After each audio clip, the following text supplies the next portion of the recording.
Et qui la chasse nous complète. qui se perd sur sa bouche. Voilà le portrait Alors sans est une sorte de chanson, de l'homme chantée par tous, auquel la nuit froide. Comme il me prend dans ses bras, il me parle tout bas, voilà moi je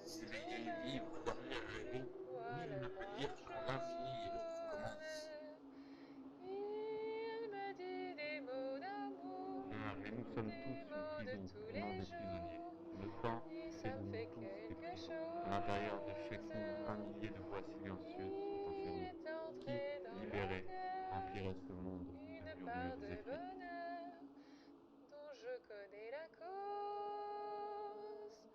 C'est lui pour moi, moi pour lui dans la vie. Maintenant, Il me concentrons-nous l'a sur la dit, seule mission. l'a juré Mourir quand nous devons mourir. pour la vie. Crier que c'est à nous de crier, comme attendu. Aller dans ces lieux les plus sombres et Et dire, dès que confessant je de la raison, l'aperçois, assez, j'ai alors eu je mon sens compte. en moi De ton premier miaulement, une âme souffre, un roi observe. Les yeux vides comme une sépulture, nous Hey Abby, what you reading? I don't know. I found it in a bookstore. impolie. L'expression aussi indifférente que le temps. Des nuits d'amour à plus finir. Regarde alors, Un grand au-delà des bonheur qui projecteurs de prend lune, sa place. les visages Les remettés ennuis, et les haies. chagrins Pourquoi s'effacent. ici? Heureux, Pourquoi maintenant? Pour qu'ils ressentent la joie de connaître l'intention de l'auteur et la certitude de trouver dans une sortie bien méritée. prend dans ses bras, il me parle tout bas. Je vois le roi en Les yeux tournés vers l'intérieur, dans l'obscurité. Il me Un dit des spectre mots regarde nos ombres danser. des mots Ma de sœur, tous les jours. je crains que nous soyons que des Et ça me jouets fait entre les mains de quelque monstres. Et rien chose. d'autre. Il est entré dans mon cœur une part de bonheur dont je Concombre connais comme la j'inverse l'arc. La flèche cause. retourne depuis ta mort, C'est accrochée lui encore une pour fois sur une moi, corde tendue pour que lui les hommes dans la appellent peine. vie. Il me l'a dit, l'a juré pour la vie.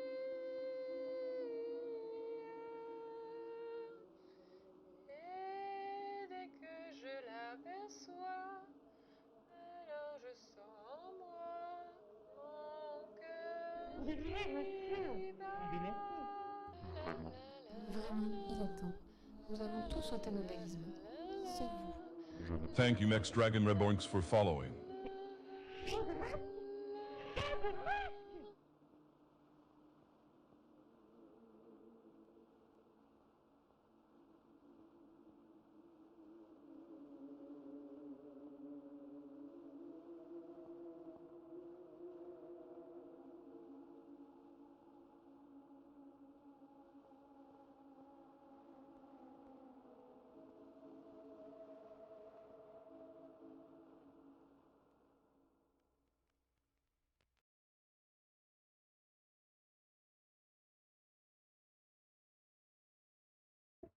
Welcome, friends. Welcome to Impossible Landscapes.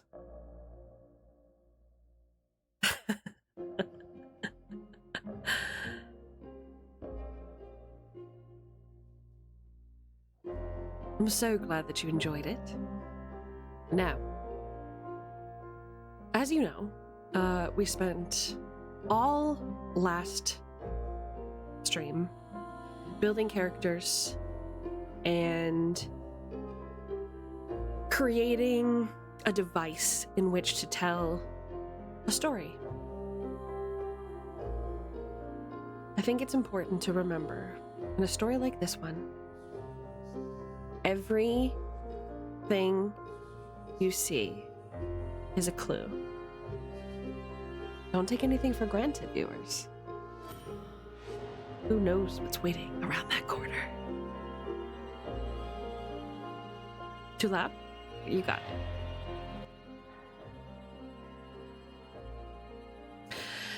Now, we have decided in unison that we are going to be skipping the tutorial mission and jumping right into Delta Green Impossible Landscapes, which is a module by Delta Green. If you're not familiar with Delta Green, it is a vehicle in order to transpose a horror, existential horror-like experience. But I digress. I think now is the time that we introduce the main characters of our play. Don't you?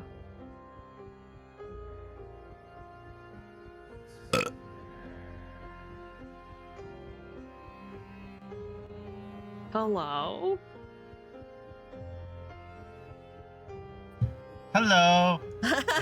Hi. Hi, everybody. Is everybody here?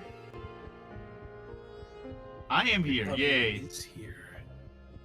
Guys, you're muted if you forgot. The twins are muted. If they forgot. Hello? Hi. I'm ready to be witchy. Ready to die. Excellent. Excellent. That's all I ask. Now, we are missing a player. Has anybody heard from Bebe perchance? I have not. No? No. Twins I are have a not. little quiet. Let me try turning them up a little bit. You guys Yeah, like- Also, Dana. it There we go. appears that we're all coming through sounding like robots on stream. They're robots? Really? Yeah. They sound I'm fine. hearing it Uh-oh. on stream as well. They sound fine to me. That's Let not me- good. How about now? Let's try and. Is it La-di-da. because we're on a laptop doing this? Okay, I think that's better. Smallmouse, it was more noticeable for you. Could you say something? Yeah, I heard it as well. I put the stream on. Hopefully I'm not a robot. Yeah, I didn't mean to punch you in the eye. Oh No, my I god. sound normal. Is everything okay? The violence has begun? He jumped up He into her punched fist. himself into my fist. That wasn't my interesting. fault. Nor. Unfortunately. He really wants to be up where we're standing. He is demanding that I sit down, so he has a Oh lap. my god. Nut is the same frog and way for real? So needy. Yep. Well, are we missing some? We are missing Bebe. I don't know what's going on. I'll send her a DM. Thanks, Swamos. Thank I you, appreciate Swamos. that. We started a bit late. I was hoping that that would be all right. Hopefully, it hasn't thrown her off at all. But yes, welcome. As you can see, gamers, we have a few of our players here on the board. Let's start off with some introduction here. Let's start with Jazz. Can you describe?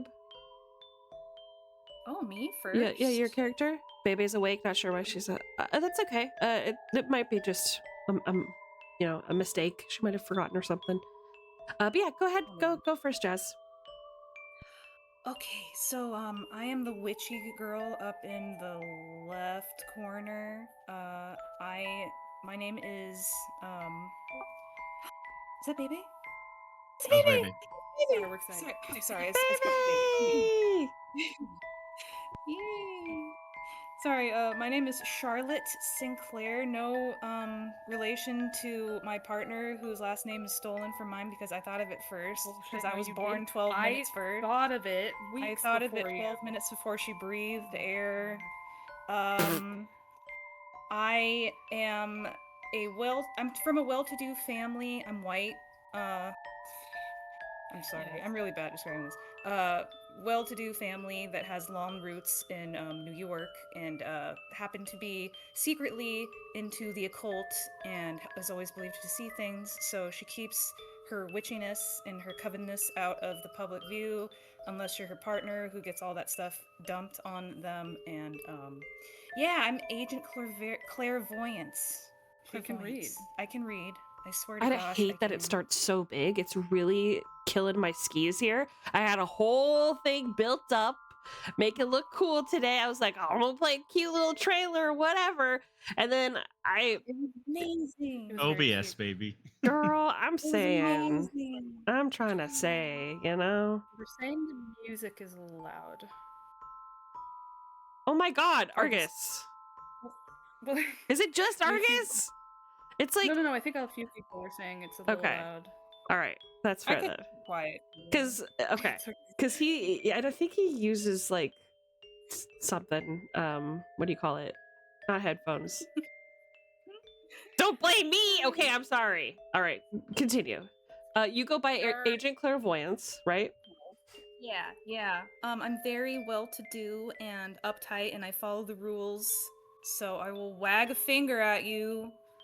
But yeah, that's me in a nutshell. I am a private eye with my partner, who will be introduced later. You might die first. I could die.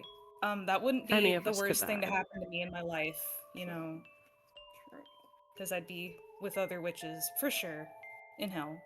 Are we quiet because we're on our laptop with no headphones? Is that I'm what it hearing is? you fine. I do not know why you are coming in quiet for them.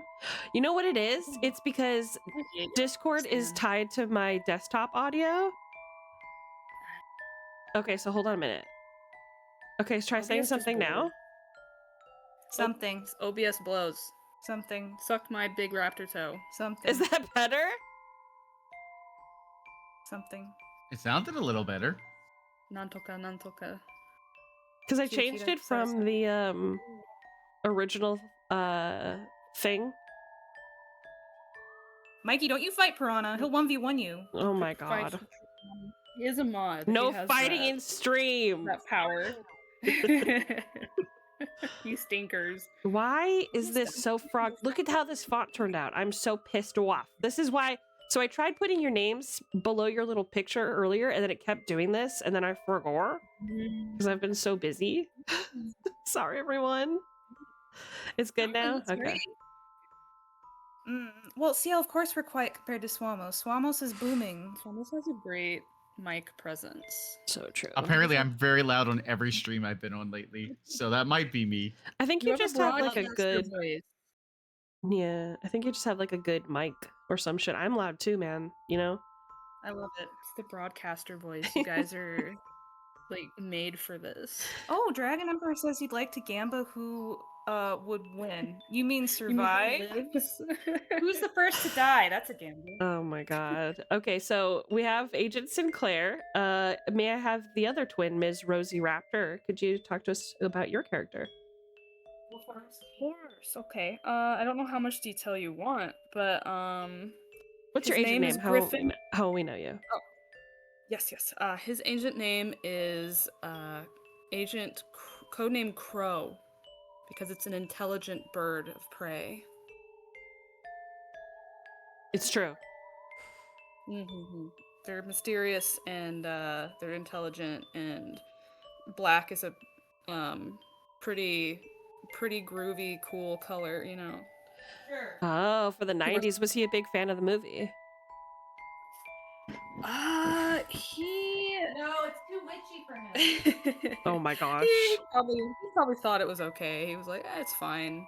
It got a lot of hype from the actor passing away and all that, but like he's more of an action movie kind of guy. Like he's kind of a what was the thing I was thinking of? Mission Impossible kind of girly pop guy. Girly Die Hard, pop. yeah. Oh, shit. Die Hard is a Christmas movie to him. You can't fight him on that. Goodness.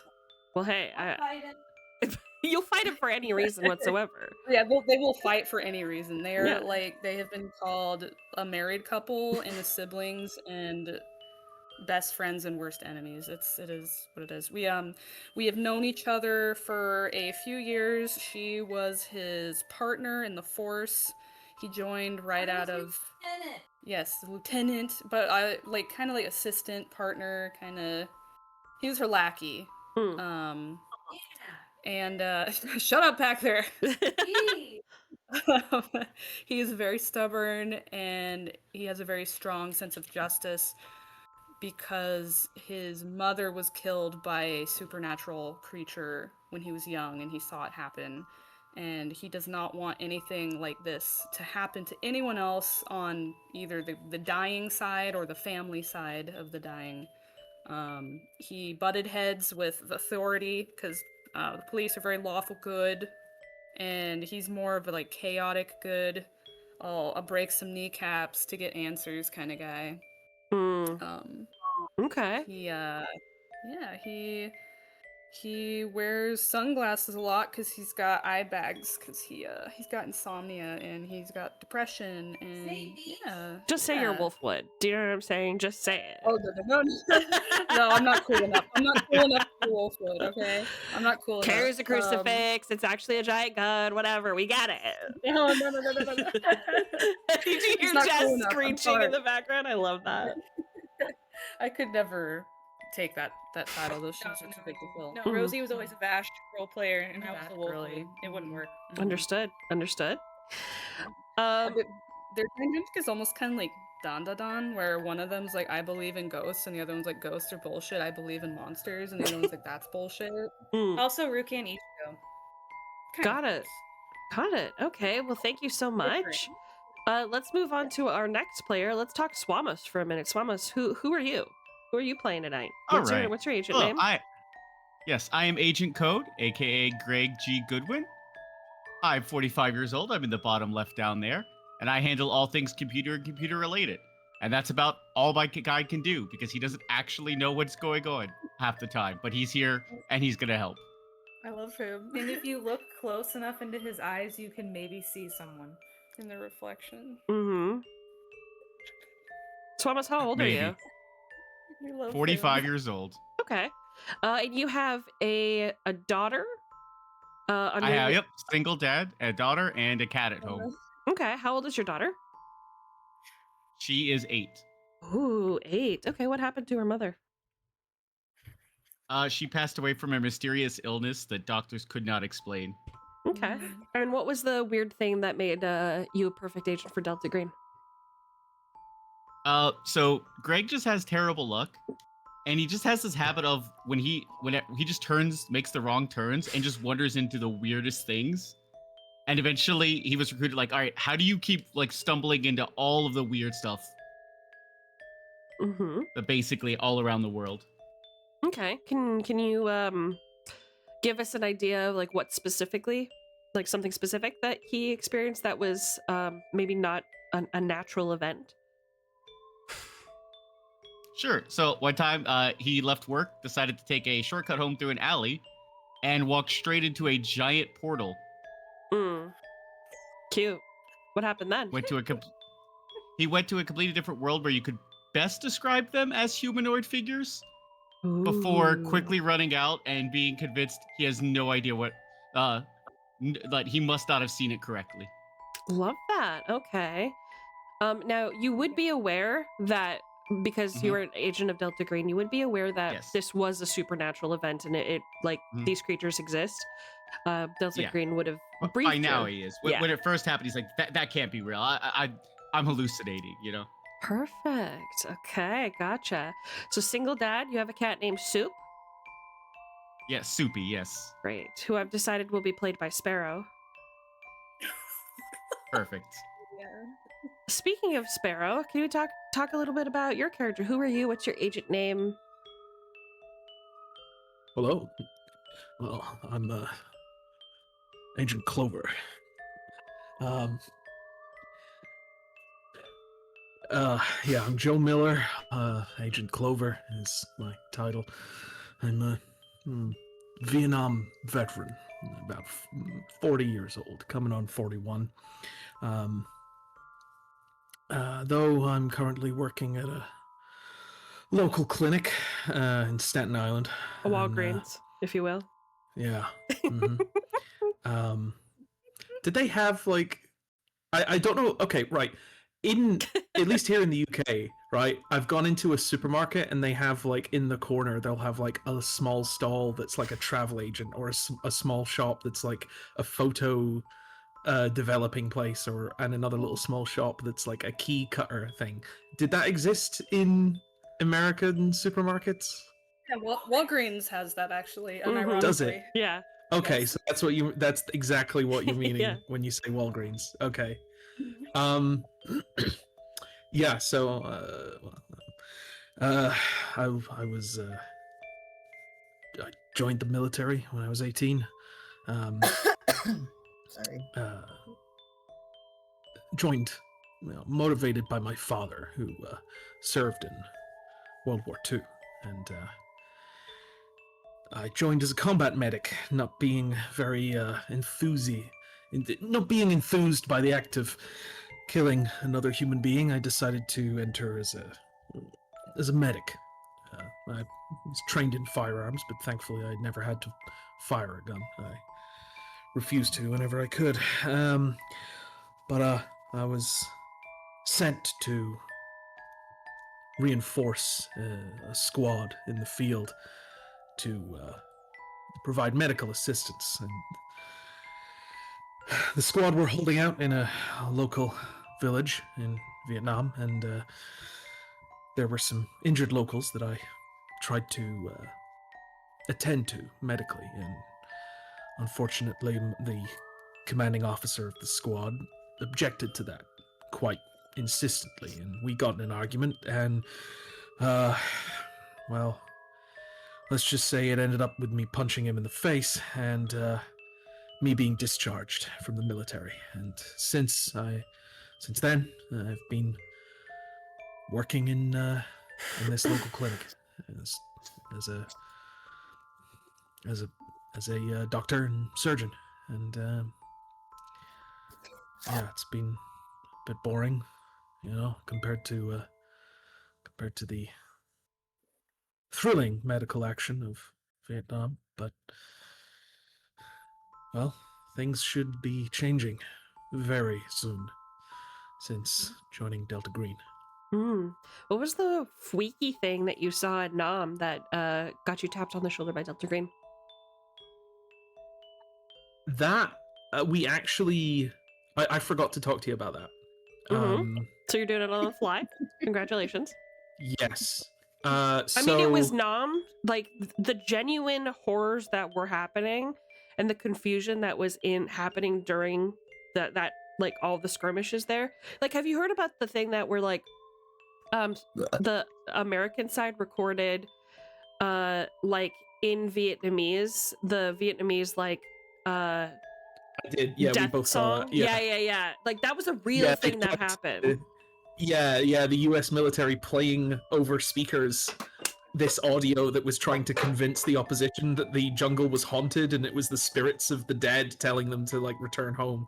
Yeah. It didn't work, obviously, but yeah, that was a funny little thing. That wasn't my but, burp, y'all. That wasn't me. That was me.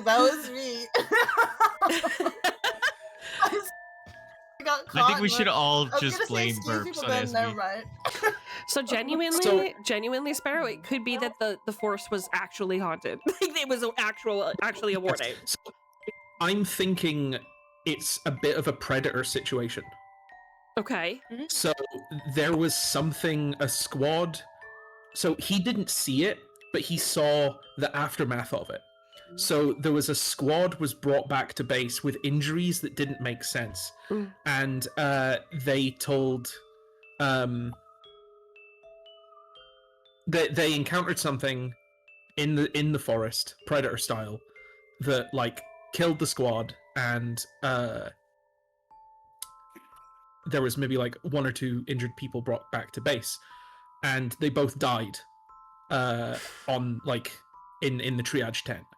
But the injuries inside them were very unusual, and I'm thinking perhaps there was some kind of like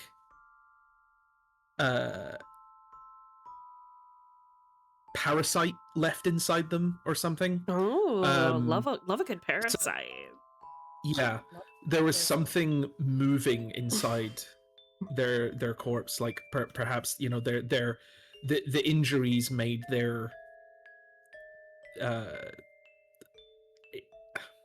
They were all becoming skinny queens, and they had to cut you open to figure out why. Like, why are their waists so snatched? Like, what do we have to do? I get it. Like, say no more. Yeah.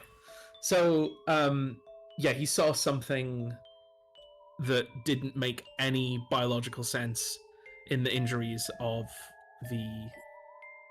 these soldiers, Got and it. like organs were like moving as if they were alive, changing shape. Perhaps it was some, and there was something in there moving around. That was not of this world, like clearly not of this world. Okay. And perhaps he saw it. He managed to glimpse it between, slithering between the organs, and Got yeah, it. that's kind of Kind of like Stephen King's The Dreamcatcher. Or Annihilation. Ooh, Annihilation. or Annihilation. Yes, very Annihilation. I'm not familiar with the Stephen King thing. I'll have to look that up. But Annihilation is very much what I'm thinking. Yeah. Love it. Very nice. Well, thank you so much. And of course, last but not certainly least, Bebe. Who are you? What Hi. is your agent name? And what was the weird thing that you experienced that got you the friendly status with Delta Green? I'm Mercury Fine, known as Agent Calypso. However, my weird thing was while I was on the field, I happened to be with my assistant and my cameraman when we witnessed a very strange occurrence happening in the world. We didn't get a capture on camera because apparently, strange things only being caught on camera for some reason. So true, Queen. Drag them. But we were there, and unfortunately, we happened to open our big fat mouths a little too loudly, and so we were, or at least I was confronted about it since I lead my little team. I was paid a little hefty sum by a company, but I was asked later on to help join and support Delta Green. Love that. Okay, Agent Calypso. Okay, Calypso. What the heck? Okay. I'm very talented. Obviously. We can tell just by your voice. Like, say no more. So there you have it, folks. Those are our characters. Now, we did unanimously vote that we were going to skip the tutorial and jump right into Delta Green. Now, we did end on kind of a cliffhanger last game, which is where the players had just received encrypted emails and let their jobs know, had a little bit of a one-on-one sesh with one of their bonds just to like collect themselves and move on to the site of the investigation. We are going to be backtracking a little bit because obviously the tutorial mission isn't actually happening. So what you received in your email was just a summons to Washington Square Park at 4:45 p.m. on the 10th of August, 1995. So, wherever your characters were prior to that, their travel has obviously been taken care of. Accommodation has not been resolved. Rental vehicles, if required, have not been resolved, etc. And all the funds that you were using, unless you are telling me right now, like in this moment, that you have somehow secured funds from your special forces or whatever, are coming out of your pocket. So for people like Swamos, whose character took the weekend off, I believe, and you are literally using your credit cards. You have a small daughter who's 8 years old, Greta, at home. Tell me, let's actually start with you, Swamos. How you got your plane tickets taken care of. Where are you staying? What are your accommodations for the night? I would have stayed at a mid-range hotel. Okay. Like not bottom of the barrel, but not fancy or anything. Mm-hmm. Gotcha. It would have been, it has a bed, it has a toilet, good enough. God, that's depressing. Got it. Okay. And the rest of you are situated in New York, so you guys already have your homes to go back to, right? That's right. Yes. Yes. Okay, perfect. So that's good. Swamos, what care did you arrange for your daughter before you left? I would have left them with left her with my in-laws. Okay, and your cat? Let's. Ooh. I'm gonna say that I had asked the neighbor to take care of him. Okay, cool. Bill would No. Bill would love I mean, to come Bill- over and watch the cat. Bill's probably already doing it without me asking, and I don't know about it. Probably already went popped up the the key. cat. Like, I'm gonna come home and there's gonna be an entire new cat tree that Bill built in my apartment while I was gone. Aw, I love that he just You're wants like, to be your best friend. I thought you could use it. Yeah. It's Yep. like your cat needed a cat tree. I got you. So I mean, is it Bill? Genuinely, do you just ask Bill to like watch the house? Because you know he'll do it happily. He doesn't have a Yeah, wife. then and since I would have left last minute, I probably would have asked Bill. Perfect. But I wouldn't have had time to go home, ask a neighbor, then head out. So Okay. What a great guy. Okay. Great. Well, thank you for telling me about those accommodations. That is going to be important because this is a game that is very deeply rooted in reality. Your actions or lack thereof have consequences. It's not like Dungeons and Dragons where if you take a long rest and you know a problem isn't resolved, that the world will just wait for you to wake up. It will keep spinning without you. Problems will arise if they aren't handled with care. And as we know, bonds in this game are very important. They keep you rooted to reality. They give you something to hold on to when you're facing literally the worst mental problems of your entire life. So that is great. So we are going to pan the camera towards Washington Square Park. It is approximately 4:45 p.m. on the 10th of August, 1995.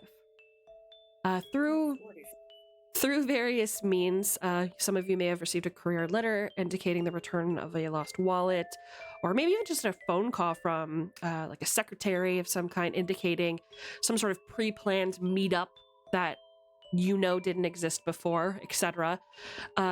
You understand that Delta Green is summoning you to an operation.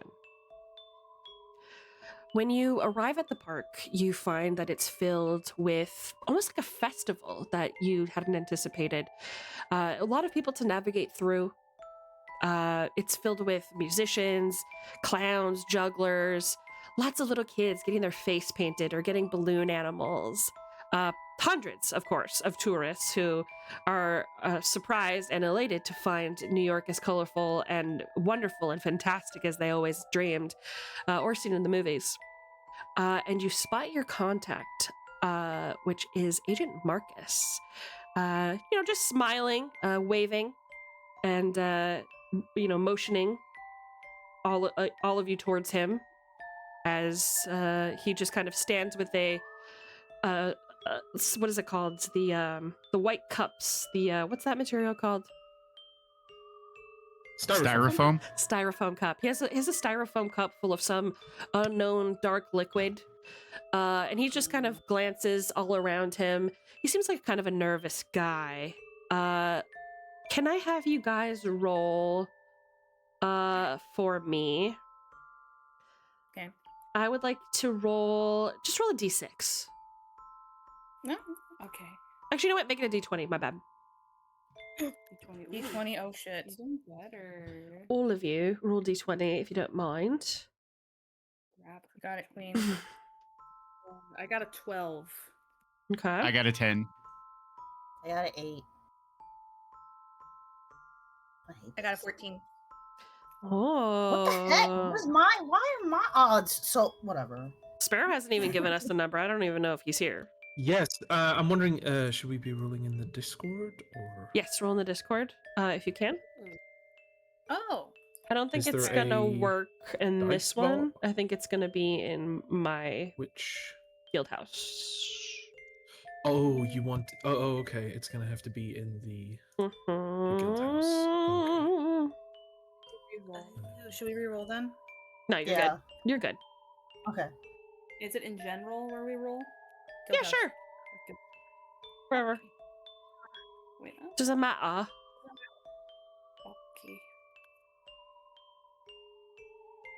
Stay in there. There we go. Your dad.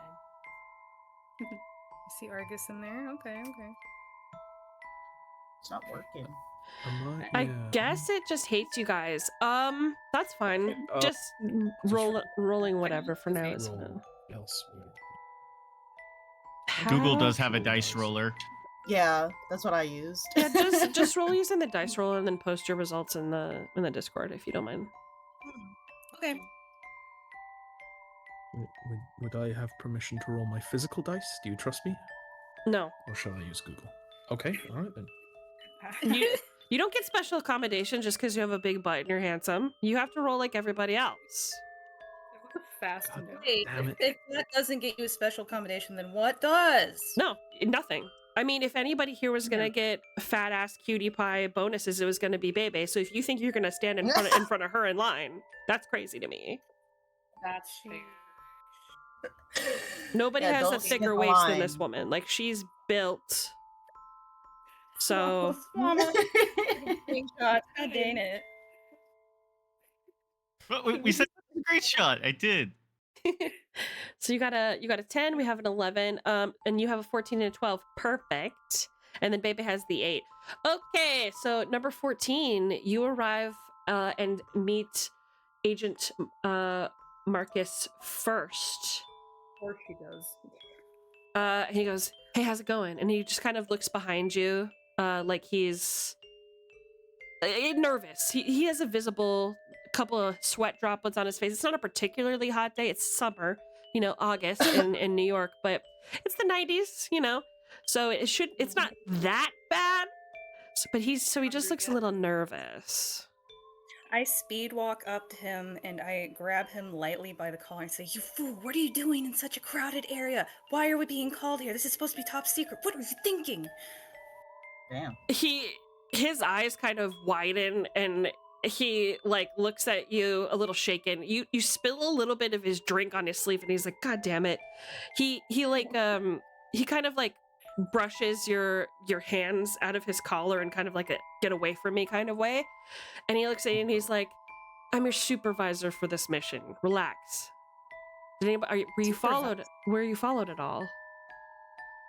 Well, my my partner is behind me, but I assume there was a mistake with our last names.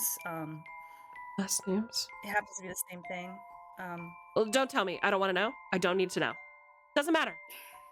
What's your agent name? Agent Clairvoyance.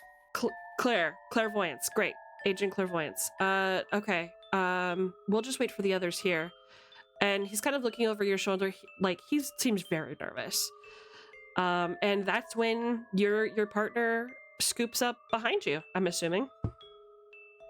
Parking the bike. He couldn't wait 5 minutes. You don't understand. This is a huge thing that we're doing out here. And look at all the people around. Don't make a scene. I'm not making a scene. I could have easily done this to anyone and they'd just be like, "Oh, it's New York."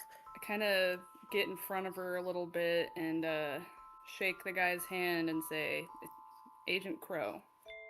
Good to meet you. Good to meet you.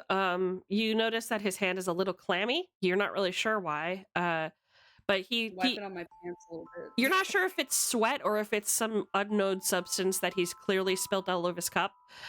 Fine. I've worked with criminals and people in interrogation rooms. It's all good. Body fluids, yes. He has a great smile. Let me actually show you a picture of. Let's see if I have any evidence to provide for you for our Agent Marcus here. I do, as it turns out. Would you look at that? There he is, Agent Marcus. Very friendly looking guy. He's got a round, friendly face, nice big smile, dark colored eyes, your classic 90s square glasses on the tip of his nose. Wearing a blue windbreaker over just a plain white t-shirt, a gray, well-loved leather jacket. He seems very friendly from afar, but the closer you get, the more nervous he seems. And like you said, it's New York, so even though he was just physically accosted by your partner for some reason, he just kind of shrugs it off, and nobody's really looking at him. They're all having too much fun, honestly. You know, kids watching. Huh? What was that? Par for the course here. Yeah. Ignorance is bliss. So, but he's like, hey, nice to meet you. Is it just you two traveling together, or did you tell anyone that some? Oh, hell no. You didn't. Okay, Hell no. good. We just so happened to both get the call and somehow also work together. So Right. No, that makes sense. Great. I guess we'll just wait for the others. And hey, check this out. And he kind of like his nervousness kind of dissipates as he points out the festival. He's like, check it out. What do you think? It's crazy, huh? What do they celebrate out here? who knows? Anything. Probably because it's a nice day and there hasn't been. Well, actually, no, that's not true. There was a quadruple homicide pretty recently, but I whip out one of my notebooks too, and I have that on the ready. He could be giving thanks to the Holy Mother and spirits that Likely. we are having a wonderful weather and the Harvest Festival is good this year. It's summer. It's What true. about it? They're just You can celebrating give the nice thanks to weather. the sun and the spirits. Ooh, do they got alcohol over there? They got stuff to drink. You're on the job. I'm just asking. I have this Diet Coke, but I've already spilled a little bit of it. I don't know if you can have it if you're thirsty. You know what? Actually, it probably has germs on it. You probably don't want to drink any of this. Who's that behind you? And it's going to be Agent Code coming up. I don't know who that is. Oh, okay. Don't mind me. I'm trying to find some music. I'm gonna walk over to the group. Hey there. Hi. Kind of look around like, is he talking? And you are. I'm Agent Code. Code. Am I late? No, Am I late? no, I go to check the watch I don't have. No. You're good. Just you, or you know. Yeah. You just me. Got in late Great. yesterday. Late yesterday. Nice. Hi, Agent Marcus. Good to meet you. Be supervising this mission. All right, it's great to meet you. And you two are? I look over. This is Agent Crow, and this is Agent Claire. Claire?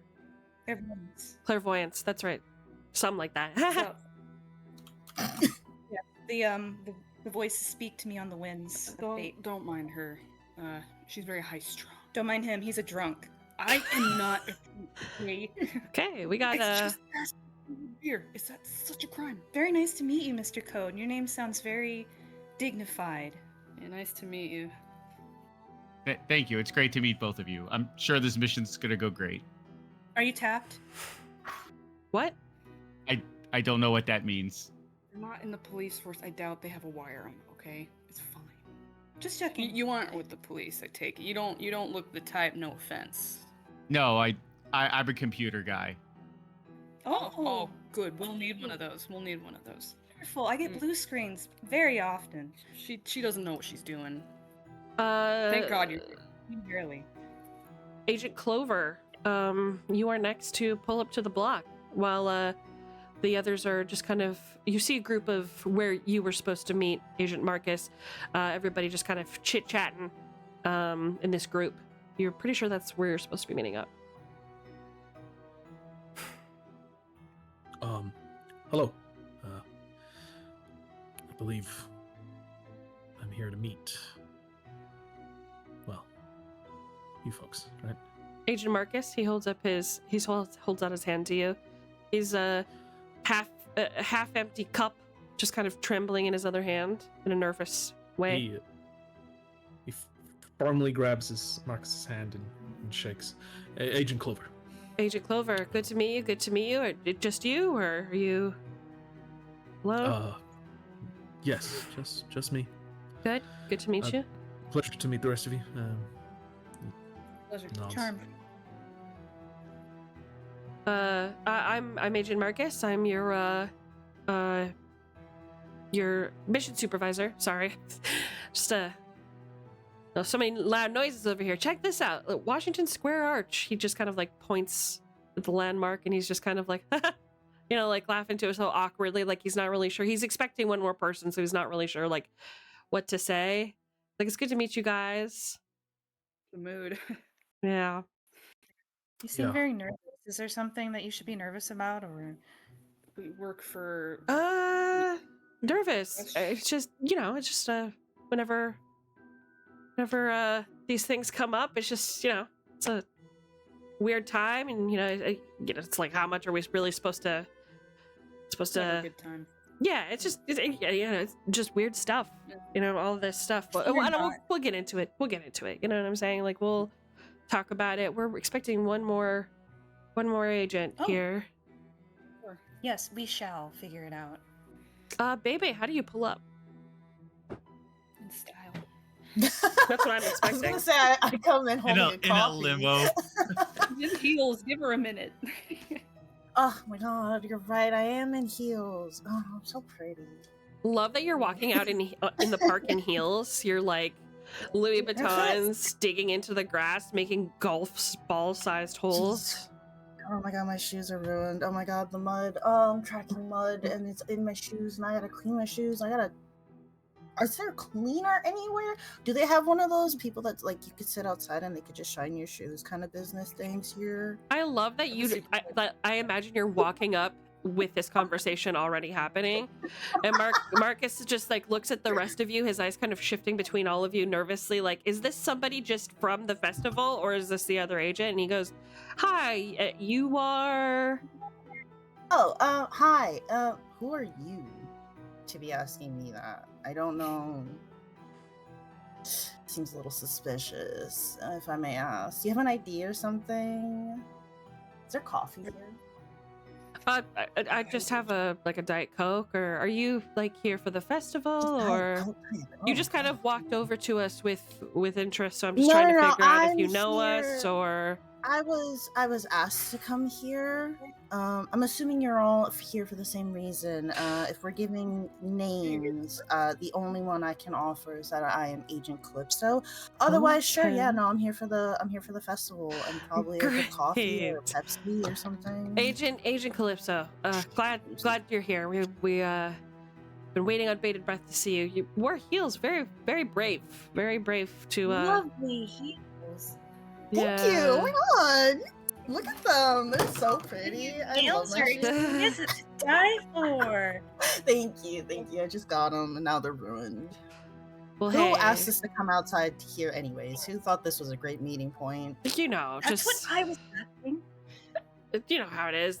We don't really make any of the decisions. I know I'm supervising you guys, but you know the way things work around here is I'm just told what to tell you. Really, I'm the messenger, and you basically pass any information on to me once you investigate. We'll get into it. Now that you guys are here, let's just get right into it, just so that we can go about the rest of our days. Can I intervene for just 1 second? Intervene. Sure.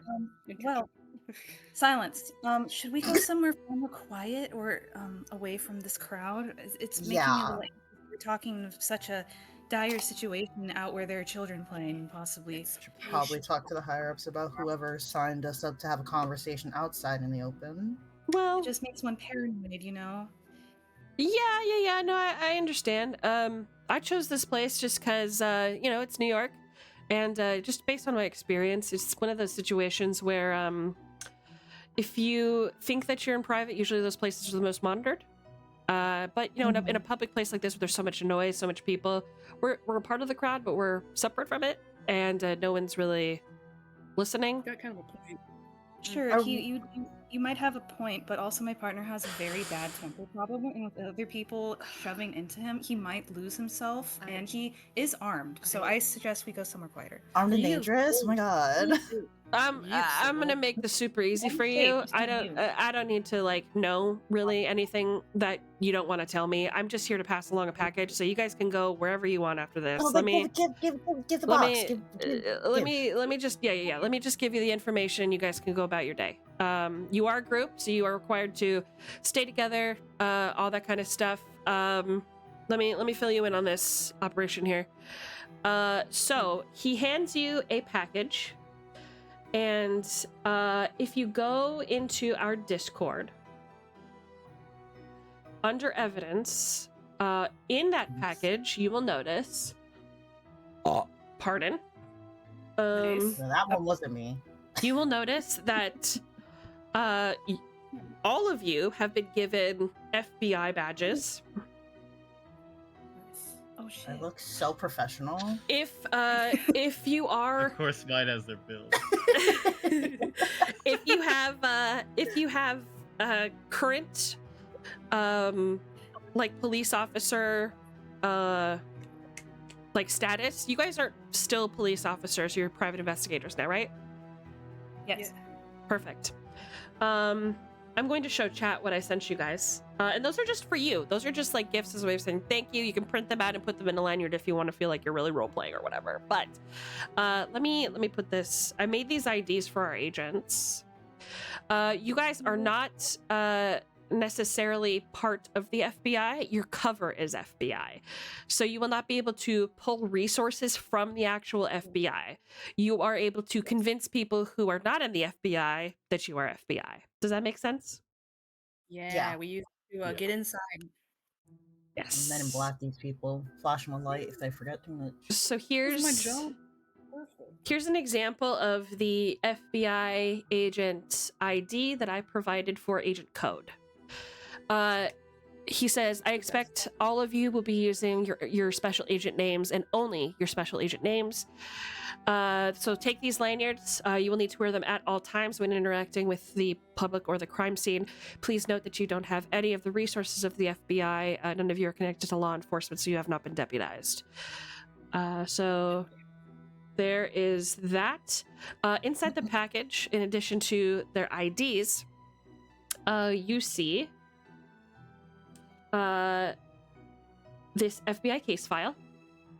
Oh my god, get out of here. Oh my god, Marcus. What the heck? Marcus. Marcus is not working. Where are you, Marcus? Where are you, son of a bitch? There you are. Chat, I hope you can read that. Players, can you all read that? Kinda. I can zoom in if needed. Just a little smidge. A little smidgy smidge. You got it. Give me just a mo. Sit down because the Pekingese is being very clingy. So,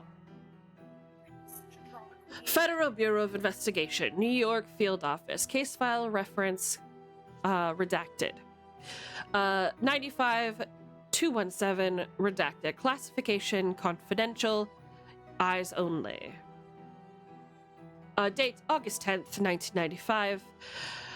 From the New York Field Office to Director FBI Headquarters, Washington, D.C. CC Behavioral Science Unit, New York City Joint Task Force on Missing Persons, on the subject of Wright Abigail Laura missing person potential, federal interest background.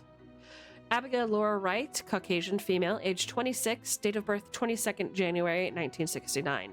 A professional fine artist residing at 810 East 32nd Street, apartment 1A, Manhattan, reported missing June 4th, 1995 by her father, Thomas Wright, who is a Nassau County Police Department officer aged 50.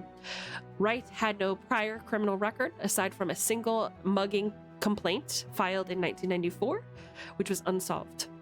Actually, before I do anything else, I'm going to put this piece of evidence in our evidence file so that you guys can read it along with me. Nice. Or if you're probably Rosie, I'm going to give it to you so you can print it out and put it on your clues wall. Oh, thank you, Queen. No problem. Where is it? Where did I put this nasty thing? No, but for real. Oh, here it is. There you go. Feel free to open that up and investigate it at your leisure. It is loading. So yes, at the scene, Aside from the mugging, which was unsolved, nothing else in her background suggested that she was under any sort of duress or had any sort of criminal background. Her education and employment history is exemplary. She exhibited at the Mercury Gallery, which is, those of you who actually, does anybody here have art specifically dealing with paintings or any sort of like art background? No, I do. Okay, Bebe, and I think actually Sparrow. Yes, I have dabbled in a little bit of figure drawing. Okay, great. In my spare time, I figure draw. Great. So as a way to practice that. I will say both of you are kind of aware of this. Mercury Gallery is kind of a big deal. It's like where big artists hope that they will get their art presented so that they can sell their work for big numbers. She has exhibited there twice, it seems like, and that means that her work was sold as well. When they arrived at the scene, which was her apartment, they had to force entry to the residence. The interior conditions were described as abnormal and deliberately altered. There were objects of varied origin, both artificial limbs, but also clothing, papers, and in multiple different languages. There were small electronics kind of affixed to walls and ceilings with low-grade epoxy. There weren't any signs of a struggle, no forced removal, so this isn't a kidnapping situation. And there was no biological evidence, which means there weren't hair follicles or genetic material, as they say with certain cases, identified. So there was no abuse or any sort of like blood or anything at the scene. Everything looked as normal as an abnormal apartment of this variety could possibly be. As far as items of interest, they recovered among the debris one sheet of paper bearing a non-standard symbol rendered in gold ink.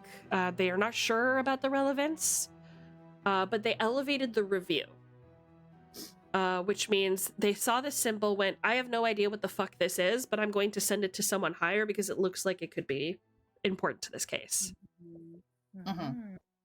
At the present, the motive and disposition of the subject remain unknown. Scene secured under joint New York Police Department and FBI hold, pending additional forensic assessment. Further guidance requested from headquarters, behavioral and analytical divisions. Recommended control entry by qualified investigative unit. Hey, that's you. For comprehensive documentation on materials cataloging. What this is telling you, aside from what I've already told you, is that you are being sent there to catalog and identify the belongings of Abigail Wright in this apartment, because things have been described as being very abnormal. Determine what happened to her or what's going on there. And specifically when dealing with Delta Green, you have to determine whether the unnatural influence that could possibly behind this disappearance is something that needs to be disposed of, and if it is an unnatural influence, it has to be stopped or completely destroyed. He also sends you, let me put this file down really quick. Inside the little manila package also includes pictures of Abigail Wright, which I have here. It's a picture she's taken herself. It's like a selfie before selfies existed, if you will. A Polaroid selfie. Oh, I got you. Kind of like an out of focus, very bright light selfie that was taken from her home. And I'll put that in the evidence file as well. And Aura. Hush. And in addition to that, a second picture, which is more clear, a more professional look, that would have been given to galleries or places of professional importance to Abigail Wright in order to, seem more professional, right? Mm-hmm. So there's her two pictures.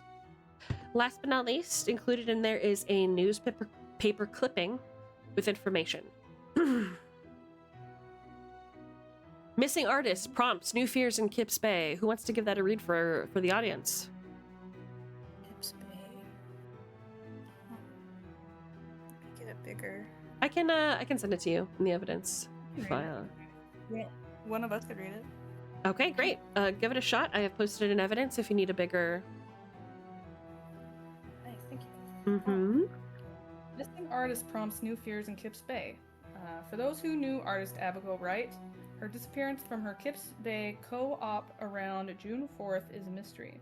Authorities have been frustrated in their efforts to find the young woman, last seen near her apartment at East 32nd Street and 2nd Avenue. According to a source familiar with the case, early leads have collapsed. A month on, Chief Detective Graham Giradonda says the NYPD is no closer to locating Wright. The source also said a strange and disturbing collection of items had been found in Wright's apartment, including medical supplies, books, and machinery. Wright's neighbors maintained that all was fine with her and nothing indicated she was in danger or planning to leave. Her apartment was locked from the inside. A rise in break-ins, muggings, and assaults in the neighborhood prompted youth leader Anthony Scott to comment, "It is well known in the neighborhood that after 5 p.m., the sidewalks roll up and the police are nowhere to be found, particularly on foot." Scott said that people walking around after dark in the area are watching their backs, or should be. There you go. Nice neighborhood. Beautiful. And I mean, you guys as ex-police officers would kind of know that sometimes the idea, especially in Kips Bay, of NYPD is that, just like the article says, they just kind of roll up and disappear at nighttime. And that's when a lot of things kind of go down. So he says, in addition to this, and I don't have any photos of that, you guys are going to have to deal with that when you get to the site. In addition to this, there's some sort of occult symbol or whatever. I don't know what it is. I don't want to know. That's all you need to know. You're gonna have to go out there and find out more. But this is everything I got. Okay, and just all I ask is that you let me know what the results of the investigation are, and of course catalog every single piece of paper and every single piece of evidence in that apartment before you make a decision. I want interviews on, from everybody that lives inside the apartment. He kind of looks over your shoulder, just taking a look at things.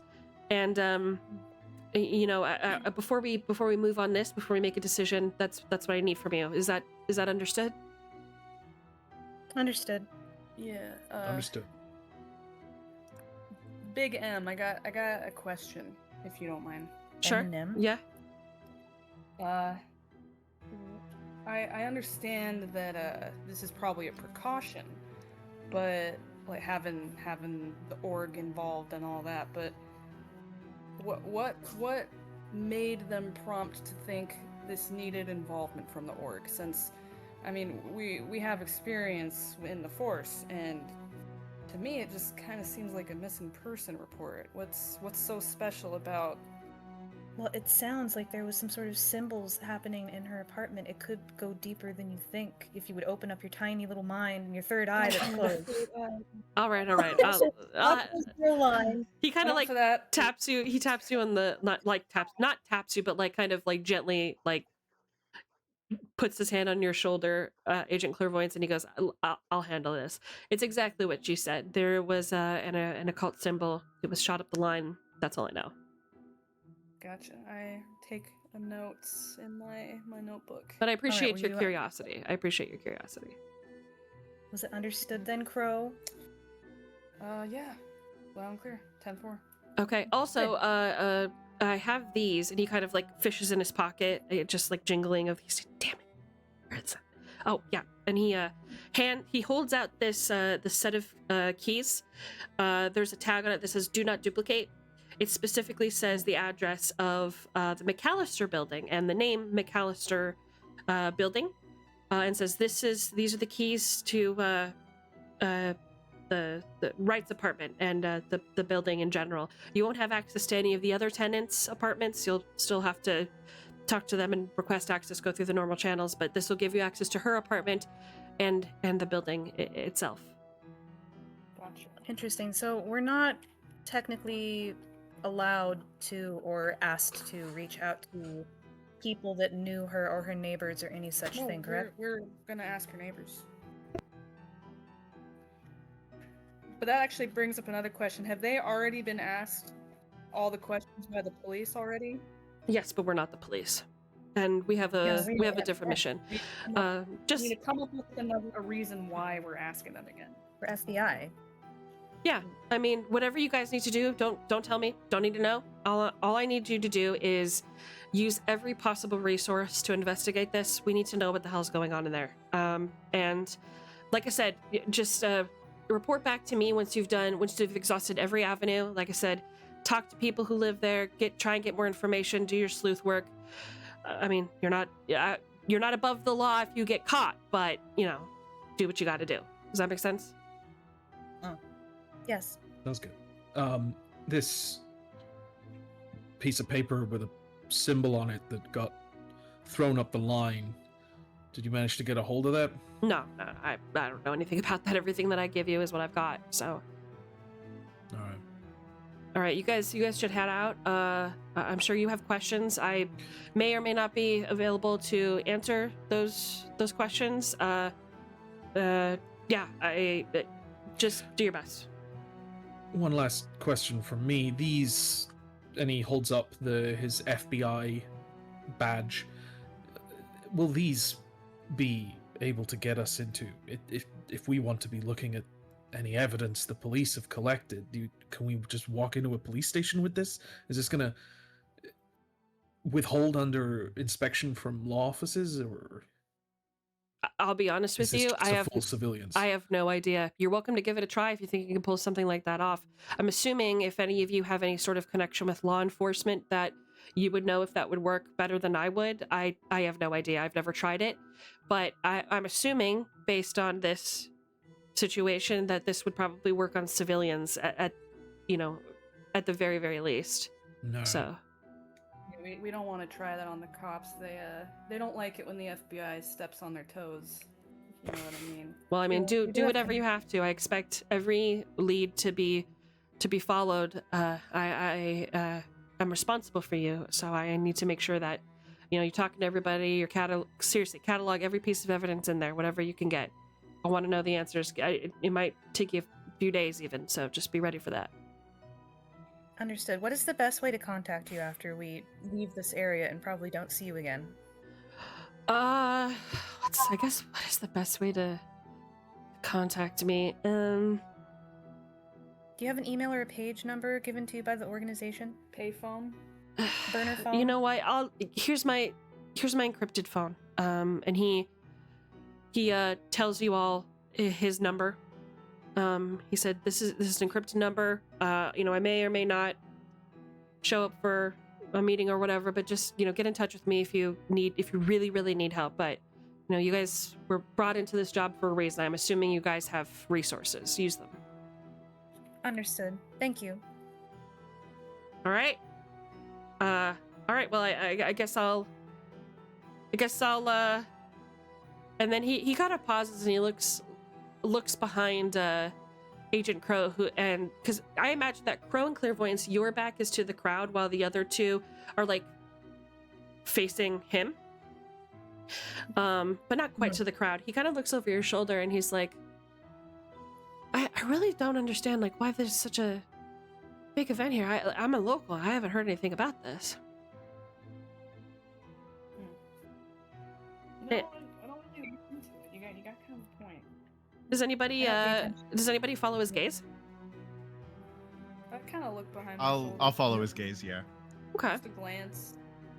As you kind of look at what he's looking at, you're just kind of drawn in by kind of the absurdity and chaos of the crowd, just kind of all having this great time on this warm afternoon in August in the middle of this park, and you both notice that the hum and drum of the audience has died a little bit, and you notice in the center of this crowd, where people are actively watching, is a dancing clown in this filled park filled with tourists. Onlookers are just kind of gathered and looking in this open area. The small clown person dances to this strange looping, kind of like a dirge, just this relentless drum playing. It's just from this scratchy, old-looking record player. It's probably a few decades old. The clown appears to be almost childlike in size, and in this coverall emblazoned with these bold geometric shapes filled with various colors, wearing a clown mask that covers the entire head. The masked face has a smile exposing these rectangular teeth, and its eyes are just black celts. It dances in this open stage in these precise movements to the music, and drags this ribbon-covered paper dragon through the air, just elegantly dancing. It looks almost as if the dragon is dancing along behind him, or them, I should say. The paper dragon draws a very specific pattern in the air. And for any agents who are watching this, can you make an intelligence roll? Yeah, be intelligent. Code should be goated at that. So for all of you who have forgotten about how to roll, you're going to roll a D100, and what I'm looking for is your intelligence score times 5 to succeed. How does the math work on that? So your intelligence score times, you just roll a D100, and then whatever your intelligence is, times that by 5, and you need that number or less in order to succeed. So you put the numbers together? Yeah, so what's your intelligence score? Mine is 15, but times by 5, it's 75. Perfect. So you're looking for 75 or less to succeed. Oh, from the roll that you made. Yep, on the D100. Yes. Okay. Okay. Generally, you want to roll 2 d10s, and one of the d10s is the tens number, and the second is the singles. So I got 4 on one and an 8 on one, so that's a 48, which is underneath my intelligence score of 80. Okay. Damn. I'm a very smart doctor. So smart, Doctor. You would have to, yeah. Anybody else looking, or is just Sparrow? Oh, wait, no, baby, you said that you're gonna roll for it, right? Oh, I wanted to ask because the site that I'm using does have a D100. Roll it, baby girl. Use that? Mm-hmm. Okay. I got a 33. Okay, great. You succeed. Okay. I got a 2, so. Okay, so you did great. Damn. Yep. Okay, so I'm so used to low numbers being a failure that I'm like, I No. think I failed. I rolled a 2 and I was like, oh, I'm super dumb. Yeah. No, you did great. You did really great. Rosie, what's your intelligence score times 5? 50. Okay, you just made it. Does Jazz see it as well? No, I didn't look behind. Period. Okay. Okay, very good, baby. All right, so you guys are able to memorize its shape. So that you kind of know this, and it feels like this is an intentional movement. There's something inside you that says the way that this clown is moving feels intentional, feels like it's trying to tell the audience something that they don't understand. And just based on your background and knowing that there's weird shit going on in this world right now, you kind of keep track of that symbol in your mind. Gotcha. You can choose to draw it if you like, but for now you are just enamored by the beautiful attempt of creating art in the sky weaved by this beautiful, adorable little clown dancing in the crowd. And as you're watching the dragon, your eyes just kind of drift over the crowd, and when you try to spot the clown again, it's gone. Write down draw the symbol, just because it feels kind of off. Okay, you draw the symbol? Yeah. Great. I am going to show you the symbol that you draw. One second. Un mammal. Some hoity-toity art fair BS, but that just... The only thing my character would ask if I actually looked, does that child have a license to be performing? Oh my God. You're so fun at parties, you know that? That's crazy. It's in the books. Oy vey. Tell I'm me. gonna have to slip away to the bathroom. My Yeah, I apologies. was I'll be just back gonna as quick as say that we're gonna take a break after this, but go ahead. How did I not upload this? Hold on a minute. I'm going to show you on stream what it looks like, and then I'll upload it to the evidence pack. I'm honestly shocked that I didn't upload this. No worries. What do you draw it on out of curiosity? Do you draw it on anything in specific? Sorry, your voice cut out there, babe. I got my little work notepad. I write all my notes. Okay. He hasn't realized. He writes in code and like chicken scratch and a lot of abbreviations and shit, so it's hard to read for most people. Here you go. This is the symbol that you draw. And I need you to make a sanity roll. Shit. wait. Hold on a second. She's actually drawing it. Doodling. Love that. Hold on a second. Do you need help? No, I don't need help. It's slightly intricate. Our first sanity roll of the game. How exciting! Somebody's losing their damn mind for real. Of course, it's the one with the temper. What do I roll? Great question. To roll sanity, it is you need to roll a D100, and you need to roll your score or less to succeed. Oh, okay. Wow. Isn't that what you just got? No. Okay. I rolled. Okay, let me screenshot it. Why is it highlighted? Love that. Okay. My great Argus, we love losing sanity. 48. And my sanity is 55. great. Okay. You now have a copy of this symbol. You fold it away into your pocketbook. And there you have it. Very unnerving. It is unnerving. It's a little weird, right? So perfect. After that, Agent Marcus goes, right, so that's everything. I'm gonna dip out here. I hope you guys have a good investigation. You know, just let me know if you need anything, I guess. Well, you know, I'll see you on the other side, yes. Thank you kindly. Great. Okay, well, this is it, so... And then he turns away and just walks towards the crowd. He turns back a couple more times and just gives a hearty wave, like, see you later, and just joins the crowd to just enjoy the party, refill his Diet Coke cup. And that is where we are going to take a break, because I, too, have to take a pisser.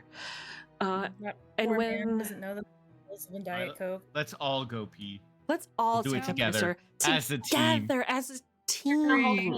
Let's go to the bathroom. Well, let's hold hands and piss. Why not, right? We're all Delta Green agents around here at the end of the day. So, What do we need to roll to successfully piss? That's a great question. I'll let you piss first, and then we'll come back and discuss. So, when we come back, we're going to discuss getting into the McAllister building, and we'll see how that goes for us. So, we'll be right back. I hope they offer tea. I'll see you like 5 minutes, babes. Yeah. Ew.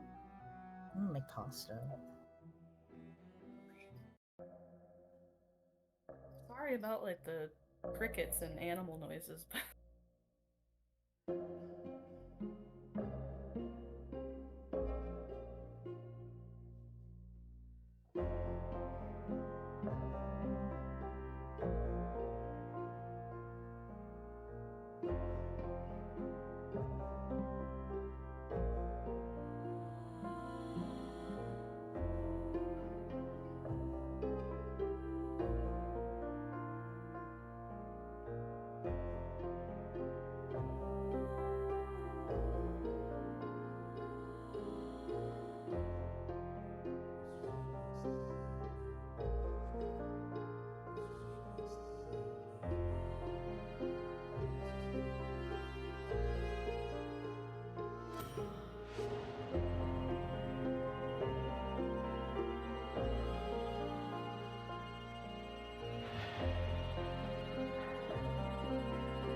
welcome back, gamers.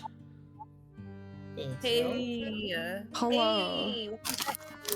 Welcome back. Oh my god. Who's crunching? Holy. I put water to boil for pasta, and then I was like, but I'm still hungry, so I grabbed a bag of popcorn. Period. Oh, yeah. Yeah. Yeah, that's what's D&D without a few snacks? So I freaking true. I can't play or like do anything, even like when I'm not streaming. If I'm playing, like even when I'm working on Esme's model, I always have snacks. I can't like not snack. It's Love her. Treat yourself. Love that for her. All right, so where we just left off for a moment, you guys were all deciding on your next course of action. You have the keys to the McAllister building, and your job is to go to the apartment, catalog and categorize everything in her apartment, find the source of the symbol or sort of whatever's going on in there, and destroy it and hide it no matter the cost. Make sure this is my DM note to all of you. Make sure you are using absolutely all of your resources within your power, or even resources outside of your power if you think it's going to lead you to the truth. Make sure that you're working as a team. So it's absolutely fine if you wish to go off on your own and do some research or whatever. That's totally fine. Just make sure you're bringing it back to the group. This isn't a solo adventure. 10-4? Yeah. Question: Absolutely. one copy of the key. No, it's one copy for each of you. Gotcha. Okay. Okay.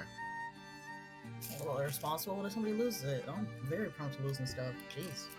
Do we all have pagers or cell phones? Because cell phones back in the 90s. Cell phones don't exist, really.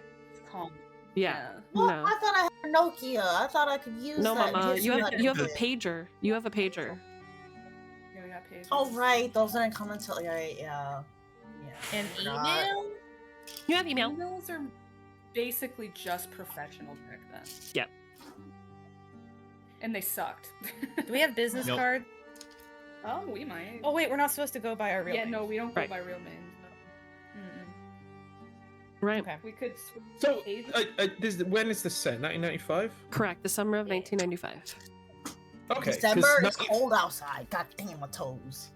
95 does have mobile phones. You've got Yeah. Nokias and Motorola's, Yeah, okay, then I wasn't Siemens wrong. as well. Right, but they were not common. So you have the people who have it, they are very, very expensive. And it's usually people with money. So it's not a situation where you're like, oh yeah, sure, I can just have a Nokia. It's a situation where most of you have home phone numbers. So you A, wouldn't have a need for a cell phone.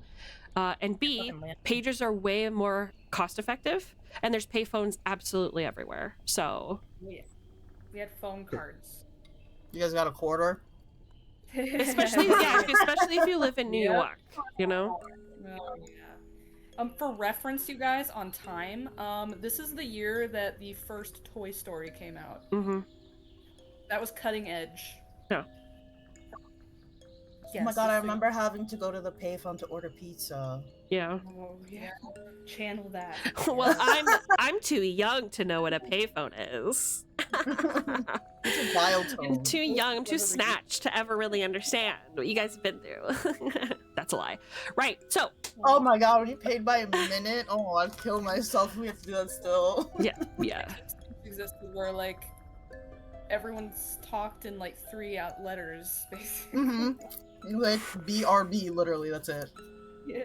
BRB, LOL. Right. So you guys are being left to your own devices. How do you want to proceed? All right, we need to make a plan. We are presenting ourselves as the FBI, which if we all have a professional demeanor, that should not be too difficult, but we need to be able to get into that building, and we need to be as non-suspicious as possible. So then you'll keep. You guys are making this weirder than it should be. All you gotta do is just ask to be let in. It's not like we can't say that we don't know her. I mean, we have a dossier on her. We can act like we know her. Be like, hey, she has We to- also have the keys. I don't think we need to ask anyone. Well, no. If anybody asks, we know her. I like this girl. All have a copy of her. Are we all going to go in together, or do we want to take turns? Because all of us going in with a copy of the key seems suspicious to me. Well, only if we flaunt it. I mean, it'd be fine if one of us just has the key and we're going in as a group, being like, "Hey, we're." If anybody you're else, again, FBI we're there to also. visit. Well, Yeah. You just say you're FBI. They're not gonna question it, really. Yeah, they shouldn't. It would also probably be more suspicious if multiple groups of FBI agents entered separately. Mm-hmm. True. We won't use FBI card unless we really have to. Well, if any of the neighbors come out, then I shall talk with them. No, you won't. Meaning? I think Calypso. I shall talk to them. Calypso. You got charisma. Why? Because she has heels? She looks Because I have heels. She's down to earth, this one. She knows what's going on. You've spoken 2 sentences to her. Yeah, compared to you, I got a good vibe here going on. Well, Yeah, you're also a vibes. drunk with a temper. I'm not a drunk. Look, I think you're a perfectionist, okay? I get it. You can go in and, like, look at everything in the apartment with a magnifying glass. That'll be great. Of course. Why wouldn't I do that? But also, if there's snoops around, then we can't let them be on to us. They can't see what's in that apartment. We'll take care of it. We'll take care of it. Who's we? The whole group. We're a team. All right, what is everybody's credentials? We have a medic, we have a computer man, Wait, we do have... know that? Computer man. Out of character, do we know what everyone does? I don't think so. Oh, don't- wait, I don't no. think you've introduced each other yet. Only Swamos said he knew computers. True. Yep. Okay, we do have a computer man. That's very important. I'm a Clover. Once again, medical is my specialty. I'm surgeon, and I worked in the. Well, I obviously shouldn't say too much, but medical division of the army. Surgeon. Beautiful. We will need your help. You and not my partner's name. I almost said. You and my I've never met this acquaintance here will be best buddies. We are in need of a medical assistant. I don't need help with medical people. The people that mess with me do. That shouldn't be a problem. Like I said, best friends. So you two know each other already? No, God no, not. Why would I ever be never hang acquainted out with with someone this like person. this? Alright, it's fine. It's fine if you guys know each other. Wink, wink, nod, nod, whatever, right? It's fine. Why are I'm you gonna go winking? grab a coffee. You guys can head in. I have a key. Do you guys want a coffee? I need caffeine in me. I can't handle this. My shoes are dirty. I also need napkins. It's 4:30 in the You know what, I afternoon, will by the take way. a coffee. It could be 3 o'clock in the morning. I'ma still want my iced Period. coffee. Get it. Do you guys want a coffee? That's amazing. Actually, how about I go with you and get away from this scraggly man? That's perfect. We don't want to be around men anyways. Let's So true.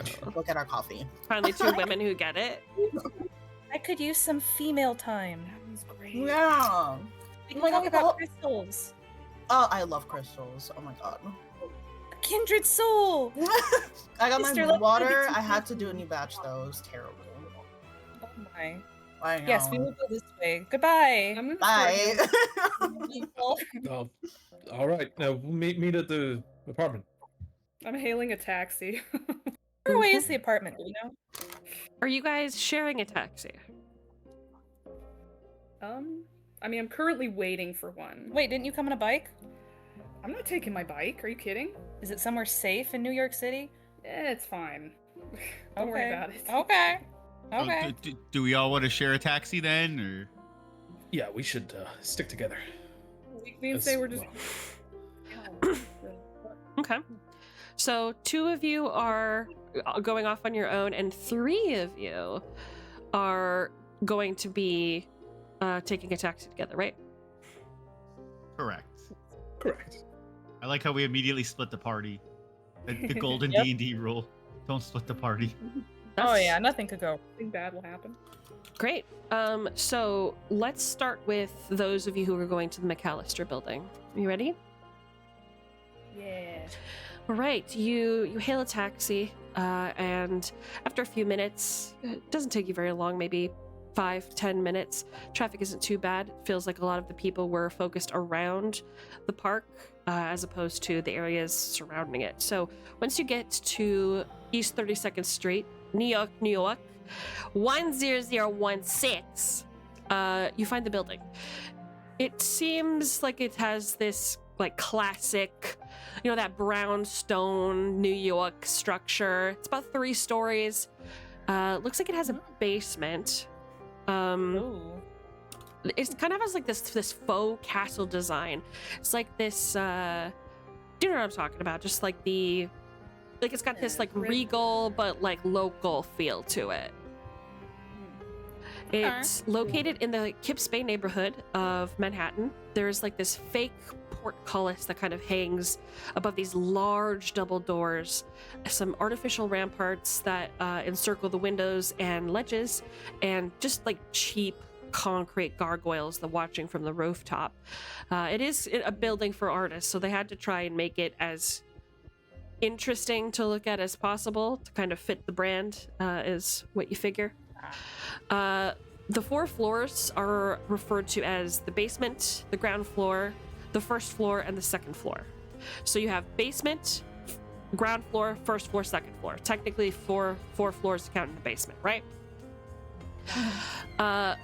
When you get to the front, you notice that this is a situation where typically a buzzer will allow tenants to come in and out or unlock for guests or visitors. But you guys have keys, so you let yourself right in. You notice that inside the foyer is a small marble-floored room with the tenants' mailboxes. The floor is often covered in, it looks like on and off, it's been covered in like old newspapers and like sale circulars, pizza coupons, stuff like that. Just this, what you would normally find in your own apartment complex, those types of things. Let me actually see if I have a picture of the building. Would you say this is a rich neighborhood or a... I was gonna ask that, is it West or East 32nd? It is East 32nd. Okay. Because West is by Broadway. That's why I just want to make sure. Yeah, no. It is in a okay side of town. It's not, it's not a bad place to live. It's still New York, so it's old and classically built, but it's not a, it's okay. It's okay. It's not modern day East 32nd where it's much nicer, but it's still a nice area. It's just like not upscale yet. There you go.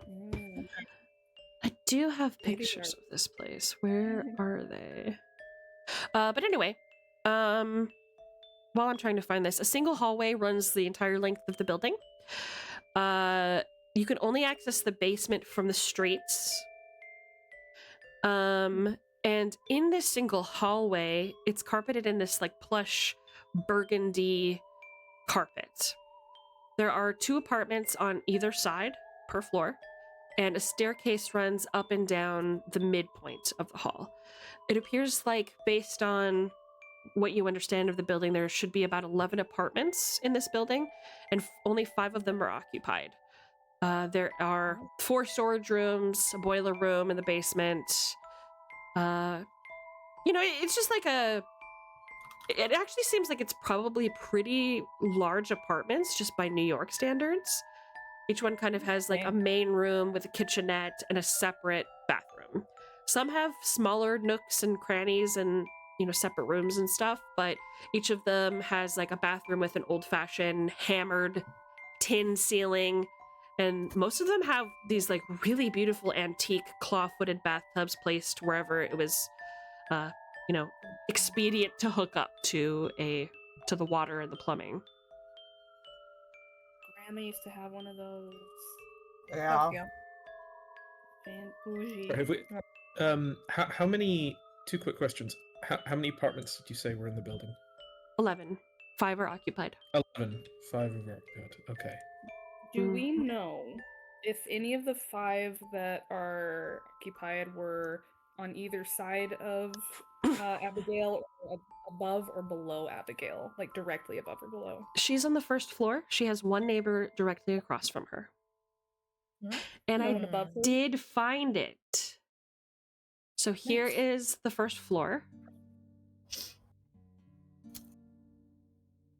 First floor means that it could have been easy to break in. I know that's a lot of garbage in one apartment. God damn. Wait till you get into it. Wow. Can't judge. Oh, yet. Actually, it looks like maybe that this map isn't totally correct because it looks like this one has a third apartment on the first floor. It should only have 2, but that's fine. We're gonna flow with it. Just assume that Karen's apartment, because we have this as a map, is also on the first floor. Okay. Oh my goodness, Ty. You're not helping. Sorry. Okay, so 1 neighbor. Okay. Good to know. So there can't be anyone beneath her, but there is a basement, so if someone was down there, it's possible they heard something. Sure. And there's no one living above her, is what we know. Maybe. Above her? Yeah, you'd have to investigate further. Okay, Ty, hush. Okay, good to know, good to know. Well, I suppose we should. I did want to enter- mention really quick. Sorry. Most apartments in New York, the basement, you would need. I don't know if Esme has it, but a lot of time it's like a building thing. You would need a key. It's not just open to. It's not open to. It's most basements in apartments in New York. They aren't open to residents. You would need a separate key. I don't know if we have that. Obviously, we're not there in the store yet. But just in case you guys plan that, just in case, that is something to note. Okay. Yeah, it's just like Bebe said. It is separate from the main building, and you will need a key to access it. But you have keys to access the building. The only thing that you don't have access to is the other people's apartments. Yeah. Gotcha.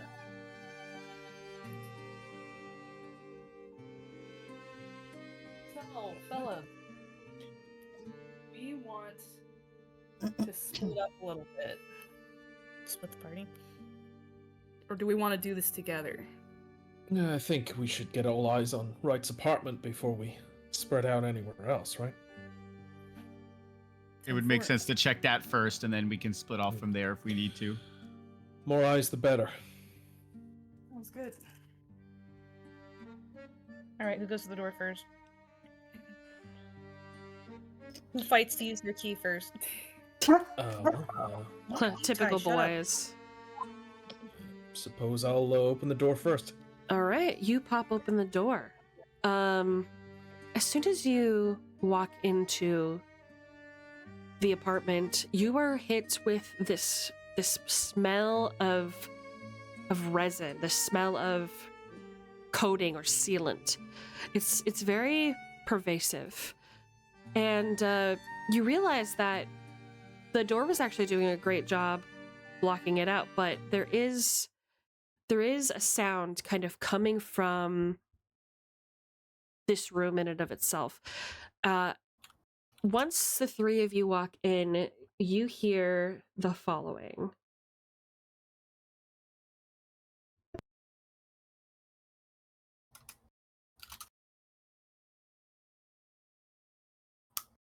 Typing?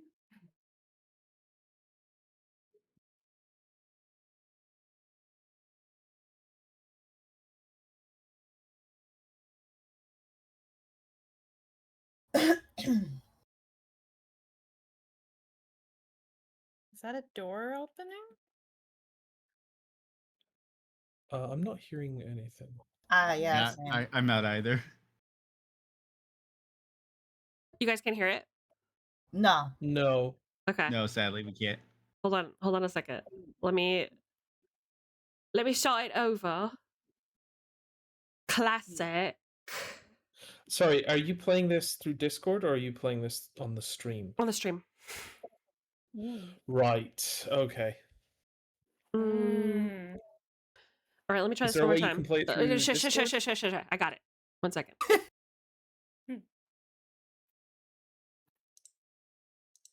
Okay, listen. Can you hear it? Mike, item, able, love, item, sugar, care, box, oboe, love. Can you guys hear it? Love, oboe, William. Yeah. I hear it in stream. Sugar, Merritt, Wilson, Smith, King, item, Abel, love, item, sugar, tear, box, oboe, love, oboe, William, sugar, labolas, India, moon, Dowland, Exeter, Aldebaran, Daimonion, Seer, Horace, Person, Oxer, Castaigne, Friend, Browman, Chateau, McAllister.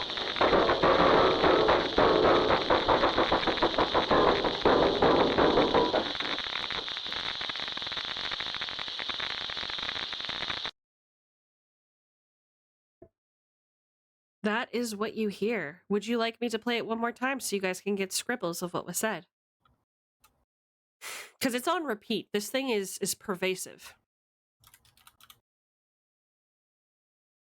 Hello? Yes, I'd like to hear it again. All right, I will play it again for you. I ask for complete silence from Discord so that you may listen to all of the sounds. One moment. Oh, playing in 3, 2, 1.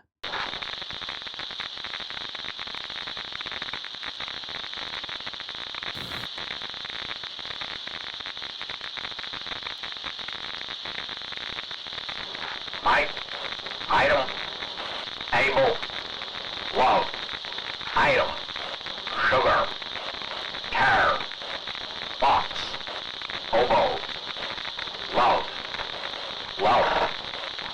oboe, William, sugar, Merritt, Wilson, Smith, King, item, able, love, item, sugar, tear, box, oboe, love, oboe, William, sugar, labolas, India, moon, Dowland, Exeter, Aldebaran, Daimonion, Seer, Horace, Person, Oxer, Castaigne, Friend, Browman, Chateau, McAllister.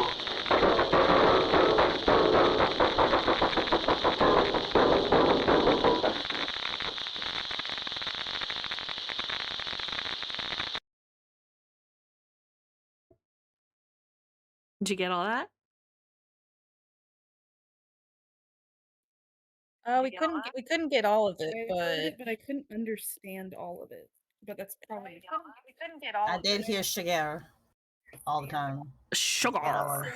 Yep. Oliver. So you were hearing that noise kind of permeating throughout the entire apartment as you were walking in, and it sounds like immediately Crow is scribbling notes. Am I right about what he's hearing?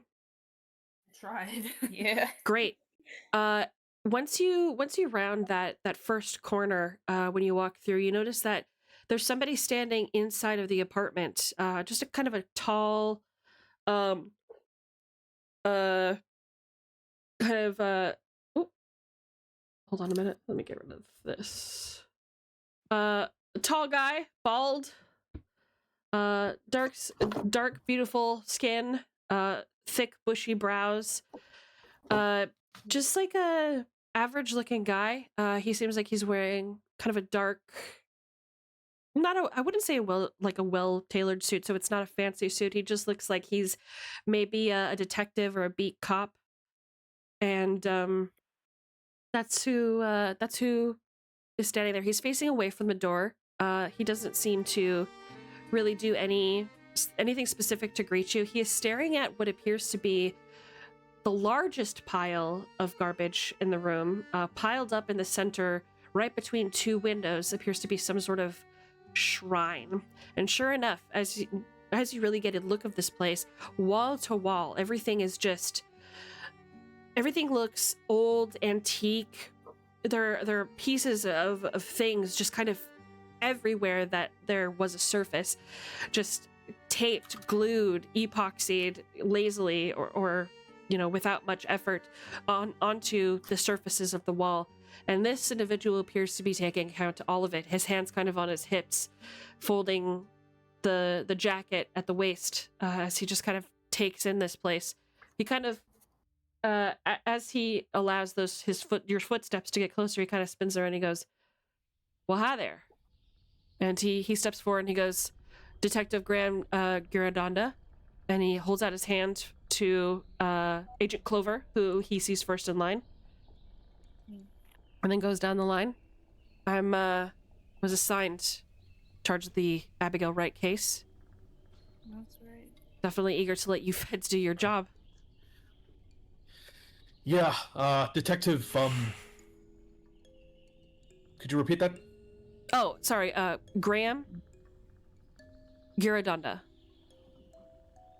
Giura as an alpha, Danda. Donda. All right. Thank you for looking after the site while we took the time to arrive. Hey man, I've never seen anything like this shit. And he just kind of like turns half turns and like kind of like smirks and like motions with a thumb towards the shrine. He's like, this whole place gives me the creeps, man. I'm gonna be honest with you. Is it just the three of you? For now, we have some other agents who are tending to something else. They should be arriving shortly. But thank you for waiting for us. We should be able to take it from here. Have a little look around. But tell us, what do you know already about the case? I'll be honest, not a whole lot. He kind of crosses his hands over his chest. He goes, I know that based from the police reports, she's a good girl. She no criminal background, made a case for a mugging that was unresolved about this time last year, I think, something like that. She's a good girl at school. She graduated top of her class, she became an artist, sold some art pieces. Kind of makes sense. The art types are always like this, aren't they? He kind of motions around the room again. I'll never understand it. Other than that, I guess I can say, so I guess the reason why you guys were brought in, there was, I guess, it pinged the radar because there was a purchase made from her credit card. It was, her name on it, and he kind of, shows a copy of a receipt. I don't have any evidence to show you guys of this. Sorry, there wasn't like any official handouts and I couldn't make one on the fly, but it's just like a copy of a gas station receipt. And he says somebody used her card, which it was in a different state, so it flagged for the FBI, which I'm assuming you guys already knew about, but that's all I know. Basically everything that y'all should have been informed of. Oh yeah, absolutely. Thank you. This is a copy we can keep. Yeah, actually, I'm eager to get out of your hair here, man. This is not for me. He like is looking down and he pulls out his kind of brown, well-loved leather wallet and he slips out his card and he hands one copy of it to each of you and he says, "Here, take a copy of this. I'm happy to be your contact in the NYPD if you need one." Actually, would you two But you two know this guy, the twins. Are you? That's what I was wondering. Huh? That's what I was wondering if we would recognize him. I mean, we might not be in the same jurisdiction. Yeah, necessarily. true. Let's roll a chance roll. Let's do our first chance roll of the game. I am going to flip a coin, heads or tails. So let me do that. Do you guys want to be heads or tails? Tails, always. Tails? Yeah. Flipping a Google coin? Tails! You guys know this person. So you know each other in passing. You don't know a lot about this guy, but what you do know is that he's a great guy in the police force. Wouldn't consider him exemplary in any specific areas. Hasn't had any big cases that have really put his name on the line. But one time all of NYPD had its like yearly kind of collaborative citywide events, and all of the cops, no matter the jurisdiction, were all invited to the same event. And that's where you guys kind of introduced one another to each other and your partners, and recognized each other. And he kind of gives you, Crow, a little bit of a look like, I feel like I recognize you, but he doesn't say anything. He just hands you the card and he says, "Look, I'm eager to get out of your hair here. I've never seen anything like this shit. So here's my card if you need me. You know, you boys know what to do. I'm only a page or a phone call away." Much appreciated. Right. Well, but he does. But before you leave, he just Clover catches him just as he's leaving. I read in our report that there was some evidence taken from the scene. Now, if we need to take a look at that evidence, we can contact you. You can get that for us. yeah, I mean, feel free to get in touch. What did you hear? We heard there's a piece of paper with a symbol. Piece of paper with a symbol. Take it from the scene. Taken from the scene. He motions to the shrine. He goes, "I don't know if it was taken from the scene of the crime. I don't know what y'all heard, but there's something under there. I'll let you have a look. I'm like I said, I'm out." Yeah, there's your boxes over there. You know what I'm saying? He motions with like one hand. He's like, he is ready to be done. He is not into this spooky shit. He's got like a Roman Catholic cross hanging from his neck, so he's out. You know, he is not Captain Spooky. He is not on this. Like he does not want anything to do with it. He motions to, in one corner of the apartment, there are just like a load of cardboard boxes in the apartment marked evidence, FBI, white planes, right-A, 10 AUG 95. There are 4 Polaroid cameras and 100 packs of film, which will allow you to take over 800 photographs. In addition, there are some latex gloves, evidence bags, stickers, sealing tape, and a manifest for the contents of the box, of the stuff that you're putting in the box. So, yeah, actually, for who has bureaucracy? What are your guys' bureaucracy scores? Those of you in the apartment. Sorry, I'm not. I did want to ask him another question before he left. He's not leaving yet. He's still there. I'm just letting you know. What's your just tell me your bureaucracy score really quick, and we'll get to your question. It's for everyone that's 50. there, or don't do a check. Just tell me what the score is. Yeah, 50 for me. 13 for me. 40. I have 70. You're not there, Baba. I know, that's why I was gonna ask. I was like, does it matter if I'm not there? No. So just for the Okay. people who are there. So I have a 30 and a 40, and what was Rosie's? Mine's a 40. Okay. 30, 40, and Mine's 50. So we have 30, 40, 50. Okay. I will say, you guys assume that based on how much stuff is in this apartment, it's gonna take minimum 3 or 4 days even with as many people as you're expecting to have in here, even with the 2 people missing, it's going to take a few days to categorize all of this. Paige clairvoyance to pick up some Chinese while she's out. It's a good idea. All right. What was your question there, Sparrow?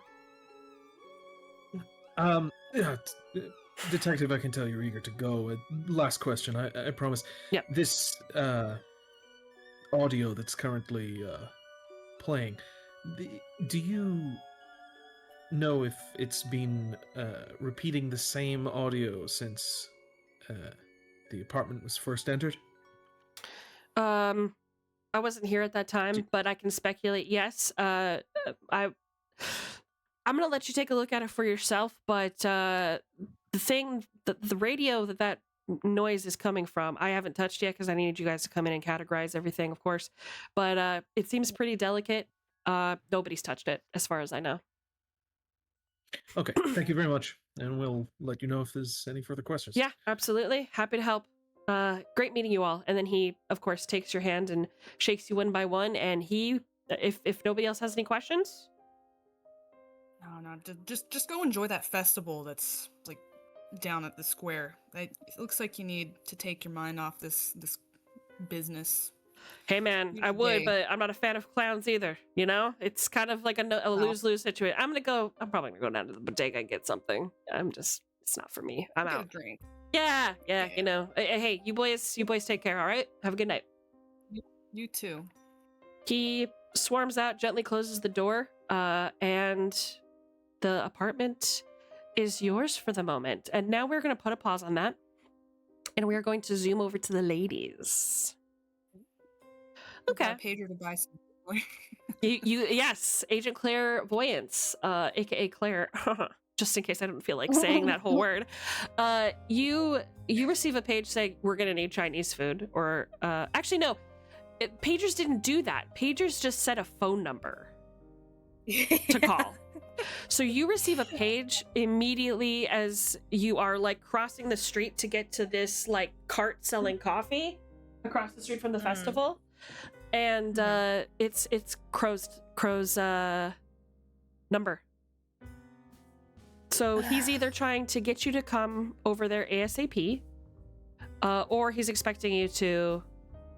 Well, he doesn't have a cell phone, so he wants Chinese food. Chinese food does sound good right now, actually. He only ever faxes me away if he wants some kind of food. That's fair. Feeling donuts, a bagel. I mean, bacon, egg, and cheese. I don't. I don't understand. You guys are just about to like cross the street to this, like, you know how sometimes they have like these hot dog stands or whatever. Yeah, exactly. One of those, but he sells a little bit of everything. You know, he's got soda. He's got a coffee. It's not great coffee. It's black coffee. Hopefully that's fine, but it's coffee. It's something. Perfect. It's like my soul. Goodness. Okay, Sure. Lilith Mon. Yes, can you alert us to where the nearest Chinese delicatessen is, my good sir? Delicatessen? Or glizzies. Got glizzies for you right here. What do you want? Perfect. What kind of glizzy would you like, Miss Calypso? What's going on, sister? What can I get you? I just want a coffee. Just the black coffee? Cool. Yeah. Add 2 drops of sugar, please, while you're at it. Okay, all right. All I got is sugar packets. The condiments are all up front. All right. Toss in 5 of them. That's fine. He doesn't listen to you and just hands you a black coffee and points to the condiments in front of the cart. That'll be 85 cents. Perfect. 85 cents. 85 cents. Just take your 85 cents. Go. Thank you, ma'am, and you. What can I get you? Well, I would prefer my coffee as black as pitch. And could I get a coffee with, do you have oat milk on you or almond milk? A coffee? You got it, sister. You got it. And he puts the same styrofoam black coffee in front of you and go, condiments are up front. You said you want a glizzy? How many glizzies you want? What do you want on these dogs? And he like is like motioning towards the dogs spinning on the cart. He's like ready to start pinching and putting them on buns. Like he's ready to go if you don't stop him. He's ready to serve 4 or 5 of these dogs to you if you don't stop him. Well, can I get the fattest, juiciest, greasiest glizzy you can get? Okay, just one glizzy for you. Better be 2. He's a 2? big eater. All right, you got it. 2 big eaters. All right, ketchup, mustard, onions. What do you want on here? All, yes. All of it. I don't know That's a girl. That's right. Excellent. All right. He puts everything on those motherfuckers. He hands them to you. He says, all right, so for everything, $2.34. Oh, all right. better than Chinese food. Here you go, sir. We don't take Here's cards. Cash only. That's fine. Right. He takes the money and I he's don't like, trust the food. he takes the money, he counts it, he hands you your change if there is any, and you guys have your food and you're ready to head on your way. Excellent. He's not getting Chinese from me, so let's just go back. Can you tell me where you got your shoes? They're fabulous. Me? Oh yeah. I got them. I went shopping by the mall in Soho. They were having not quite a sale, but they were running was it one of those holiday things? It was last year. I got them just recently. Curses, then they're probably aren't there. Probably So not. They are last season. However, we can definitely go shopping. We'll get you a pair. Cute. I need new shoes anyways. Look at these. These got ruined because we decided to meet in the middle of a park. Who meets in a park? Oh, don't Ridiculous. worry. I'm sure there's plenty of people that would be happy to lick your boots. I don't want anybody licking my boots. That's germs. Oh my god. And I just want to clean my shoes. I need more than these tiny paper thin wet naps that they got over here. No offense to this guy. I just can't right now. Oh my god. My shoes. I knew. I felt it in my bones. I felt it. I knew I should not have come out in these shoes specifically, but it went with the outfit, and I couldn't change my outfit. Like, Hey, can you guys clear the scene? I'm trying to get customers in here. If you're I not gonna will buy clear anything, when I get our outta here. dogs, You know alright? what? You got your Don't coffee. yell at You me, got your don't yell sugar. at You me. can keep it Calm moving. You down. can I keep don't it want to pushing. do it. Just I don't keep want it to do going, Stop sister. it. Stop it. Don't even. Keep it alright? pushing. We'll walk when we walk. Thank you. Jesus Christ. Anyways, as I was saying, this outfit was already picked out. I couldn't pick different shoes. You know what I'm saying? Like, the outfit was already set, and I don't have any other. Well, I do have other shoes, but they would not have matched as well as these. And then I felt it. I felt it. And I knew in my bones. I felt it in the weather. I shouldn't have worn these, but I needed to. And now look at what happened. I should have felt the weather better. I don't know. The faded shoes. Tell me, my friend, do you use dowsing rods? No. I'll be honest, I am very terrible geometrically with anything that has to do with directions. I'm not figuring anything out. I see. My third eye too is blinded to the weather. But Mhm. I do also feel things in my bones. It is called arthritis, however. Oh yeah, no, that happened. Yeah, that happens a lot. Have you gone to see a doctor? I might know somebody. I could probably get you in. I don't really believe in the government and banks and doctors. I don't believe in doctors. Oh my god. Not one of these. So I use herbs and naturalistic things. Don't worry about me.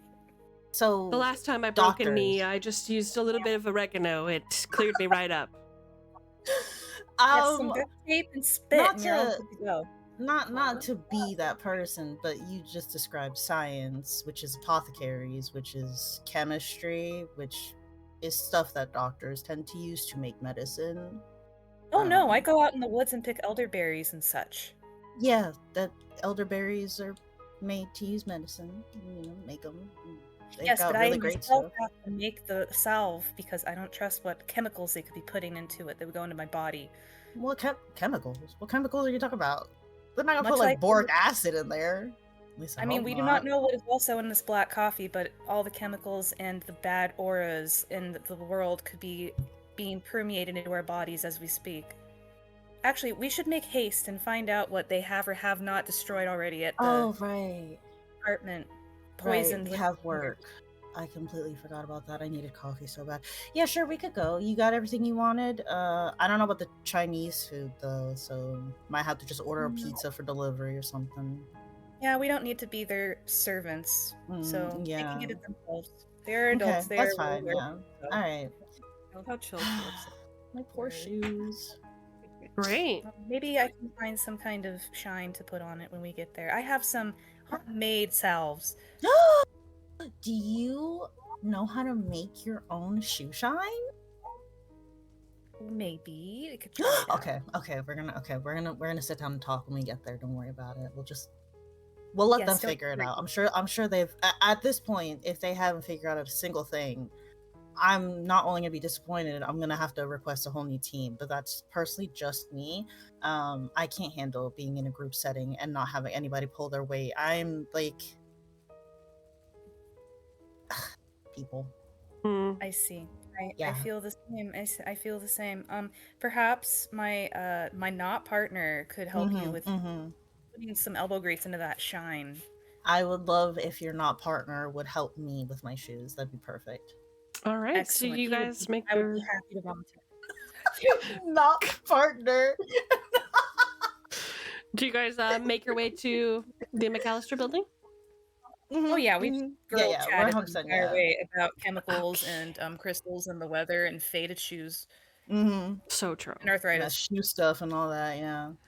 Great. Yeah, you know, hot girl shit. You make your way to the apartment building, and as you walk in, somebody is walking out. Just a relatively handsome guy you see on the screen right now.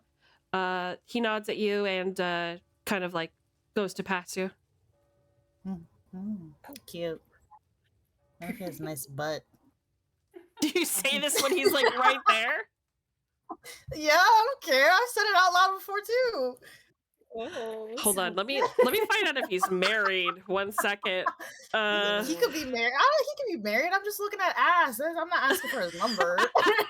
Yeah, but I'm saying At like this rate, is he's he not going to be married much longer. That's what I'm saying. Is he going to turn around and like engage? You know what I'm But saying? if he can engage, that doesn't mean that I'm gonna engage. I just want to see ass. That don't mean that's an invitation for a conversation. Period. Give it to him. So he kind of like snorts and then just like passes by you. As you're walking down the hall, you notice the same thing. The plush carpet on the hallway floor. There are 2 apartments, one which is clearly Wright's apartment, and another down the hall. You see somebody standing at the other door. He looks like this. Oh. So many people. I think I know that man. Graham Cracker is what I call them. This one. Graham Cracker? This one. Yes. This is what he looks like. He is standing at the other door. He looks over at you, kind of wide-eyed, and for a split second, he hastily puts the key into the door, twists it, enters the door, and it closes it, and you hear the door lock behind him. Weirdo, Jesus. Nobody wants to steal your keys. Relax. Well, I mean, his neighbor did just get missing, at least, so. Missing? That don't mean everybody wants him. That's true, not with that hair. Definitely not with that hair. Jesus Christ. You see those eyes? Oh my god. He looked like he was a deer in headlights. Nobody's concerned about him. I can promise you that. True, his auras are very mismatched at the moment. Exactly. He does not look healthy. He looks a little pale. Poor Probably thing, he could dropped use dead. some keys. What are you guys He could gossiping? use a lot of things. I'm not gossiping. I don't gossip. I speak words that may or may not be fact. Crow, have you found anything useful as of yet? Oh, there's a lot in here. Here's your Chinese food. God. It is disgusting in here. Who can, and I take out my bag. I open my bag and I spray some perfume. Right. So now that the group is all together, I'll go into a little bit more detail about the apartment. It could be described as a testament to methodical madness. The walls and the ceiling are covered in layers of paper. Objects are epoxied in bizarre but seemingly meaningful patterns of strata. You know, most of the items can't be unstuck from the looks of things without damaging them, and Agent Giraconda also basically said something similar. So very little has been taken down by the police. There's only that transistor radio, a small tape player. Oh my god, the KOU kids are here! Hi! Hello, hi, Raiders. Keto. Can we get a shout out for Keto in chat, please? Hi, everybody. Hi. How is everybody? Thank you so much for the raid. We are currently in the middle of the first episode of our Delta Green Impossible Landscapes TTRPG. Welcome everybody. If you don't know me, I'm Esme Silverthorn. These are my friends. We're all playing TTRPGs. This one is very spooky scary. So it's Kato's kind of jealous, by the way, Espe. What? She's jealous because she wasn't invited. I already explained. I thought she. I thought she knew. I already explained to Kato why I invited who I invited. So maybe she doesn't recall. Living her best life, making bug houses. Yeah, and it was really so cute. Cute. I had her and open I on the love side. her. You don't remember? Oh And it's Lord have fine. mercy. Yeah, I talked to you about it, but I'll talk to you in DMs about it. Yeah, it was. I chose very specific individuals for a very specific reason. She could be an NPC. She could be the cat. Oh, Kato, don't be upset with me. Bunny Thank you cat. for the raid. Thank you for Yeah, the an raid. I NPC, really so there's no appreciate you. pressure. We're already playing all the NPCs mostly. My God, nobody Uh-oh. get hurt feelings, please. See, I love you. see? Oh my goodness, I'm sorry. Feelings were hurt. Hi, Oh, Demon. Hi, Demon. Too big of parties are just not good. So Wait, I'll be right back really quick. Give me 2 seconds. Okay, I'm glad you're I not set the call. match. Okay, because I still want to play D&D with you. So I hope you don't give up or feel offended at all. Okay, now oh wait, someone just got up. Bebe left for 2 seconds. Okay. I'll just go over what I covered before. Let me actually, since she's gonna be up, she's already heard this. Let me play for the new folks here. Let me play that radio signal that's playing on the far wall. Let me just give you another taste of the horror inside of this fucking apartment. All right. All right, Crow, this is another chance for you to write anything down you missed. Yep. All right, I'm playing it. Ready? 3, Ready. 2, 1.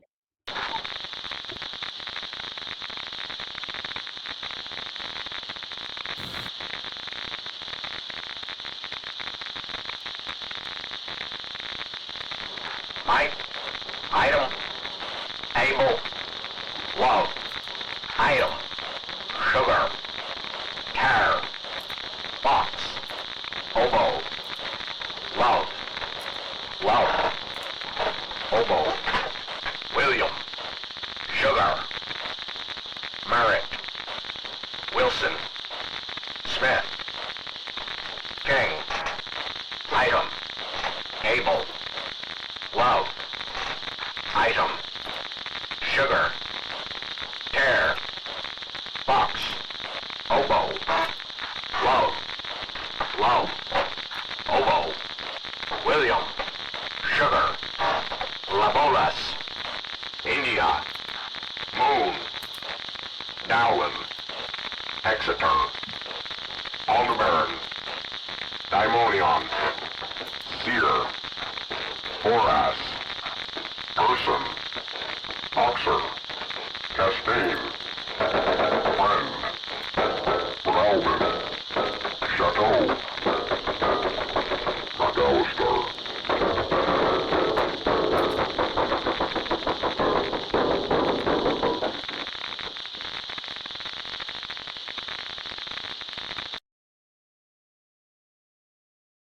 And that's just playing again and again and again through all of your interactions. So that is playing. None of the devices seem to work aside from that radio. Just based on their construction or the way that they're taken apart, it looks a little bit decrepit, right? It looks like somebody who went completely insane, started sticking things haphazardly on the walls, and then vanished. The floor is completely bare. The rug or the carpeting that what was once on the floor has been completely ripped up and taken away, which exposed this battered and stained linoleum that was beneath. There is no furniture at all in this area, or from any of the open doors. From what you can see, no bed, no dressers, nothing like that. Some of Wright's possessions, like her TV and her VCR, are still in this area, but they're kind of they're covered in dust, of course, and they're just kind of strewn about as if she had intended to stick them in their place and then didn't for some reason. So that is, and again, you see those boxes in the far corner for you to catalog and categorize everything. Okay, Kato, enjoy your lurk. Get ready for bed. I hope you're cozy. If you make, actually, let me do. Roll? So here's what's gonna happen. Yes, we're gonna do some rolls here. So here's every day that you spend in here, you each will do one search roll. Ooh. If you have a search of 40% or higher, you don't have to roll at all. But you, when you do, you will uncover one thing in this apartment that is of note, and I will present it to you as it comes. Okay. Okay. Okay. Okay. Go ahead. I would like to focus. The first thing that grabs Clover's attention is obviously this repeating radio signal. The way it tails off at the end, with what sounds like to him gunshots, bullets hitting something. This screams military to him. Mm-hmm. And with his history working in the army, he may have. It's likely he's come across these kind of number stations like things, but not exactly number stations, but like these codes. Like this, just to him, is absolutely military codes. This is someone in some military capacity sending code words to to HQ, and these words are gonna mean things. So he's like trying to think on his own brief history in the military, if he's like encountered anything close to this. Like, do any of these words match words that he's learned in the military as like code words for certain things? Gotcha. Okay. Yeah, I will give it to you. What is your military science at? Well, that's the thing. He doesn't actually have military science. Military. That's something I probably should have given him as a character. That would make sense. What kind of actually, he doesn't military? have military science. What kind of military stats do you have right now?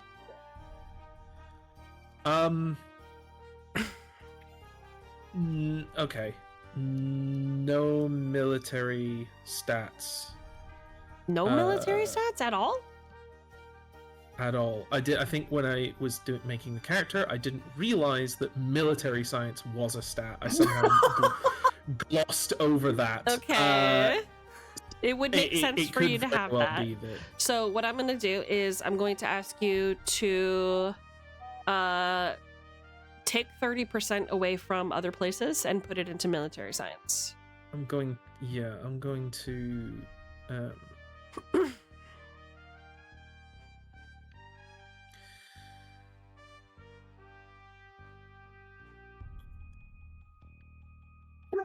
yeah.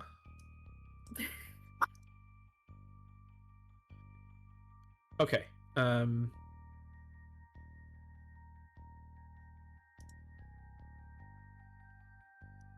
What is the search skills of everyone here? Is search a skill that other people are good at? Yep, let's start from the top. Jazz, what's your search?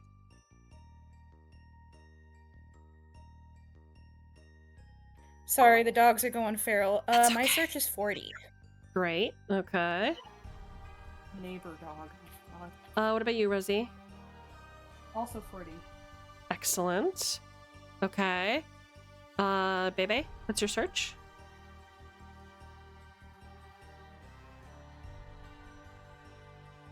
What? Sorry, I'm so sorry. What's your search? I'm so sorry. I zoned out. my search is at 40. 40 as well? Okay, so we have 3 40s. Swamos? My search is also 40. Excellent. And Sparrow? See, mine's 60, which means Yeah! I probably don't I don't know. want to move from that. Then. I kind of want you to drop it so we're the 40 team, but I understand. I'm gonna drop it from survival. I put points into survival because it made sense with me serving in Nam, but you know what? I guess I never really went into the jungle that much. Yeah. So I'll move that away from survival to military science. Thank you. Yeah. Okay, so you have military science at 30%, right? Yes. Great. Okay, so no roll necessary. You recognize this unit as something called an SCR 300 walkie-talkie that was used by Allied forces in World War II. For its age, it appears to be in excellent condition. And what is your bureaucracy at, out of curiosity? An SR what walkie-talkie? Sorry. That's okay. S as in Sierra, C as in Charlie, R as in Romeo, dash 300. So 300. Okay. Yeah. What's your bureaucracy? My bureaucracy is 30. Okay. You think that you could visit the National Archives with the serial number of this walkie-talkie and find out who this radio was issued to?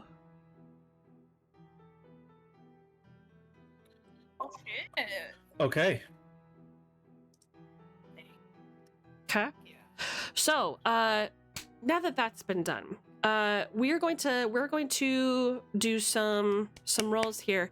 I am going to give that as your first search. Absolutely. So let's do your second search roll. You're at 40%, so actually, all I need you to do is pick a number 1 through 20. 4. Specifically Sparrow. Yeah. Oh, me. Yes, it's still you. 17. Okay. Let's see here. 1, 2, 3, 4, 5, 6, 7, 8, 9, 10, 11, 12, 13, okay, 14, 15, 16, 17. Okay. You find a receipt. While you're cataloging, you find a receipt and it looks like this. And I will post this in the Discord as well. Where the fuck is it? Give me the damn receipt, you son of a bitch. Here it is. Receipt. Oh.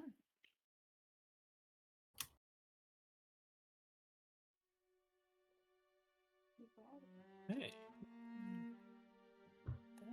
Where did artists get Receipt that kind dated July 3rd, 1995.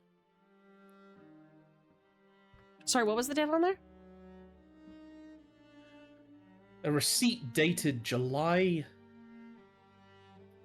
3rd, 1995. Mm-hmm.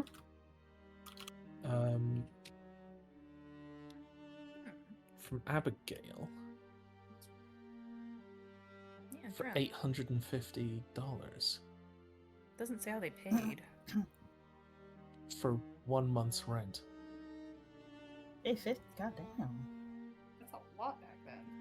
No, I know, but like I'm thinking about it now. I'm like, that sounds nice. Yeah, in New York, Right? but Yeah, in New York, that's insane.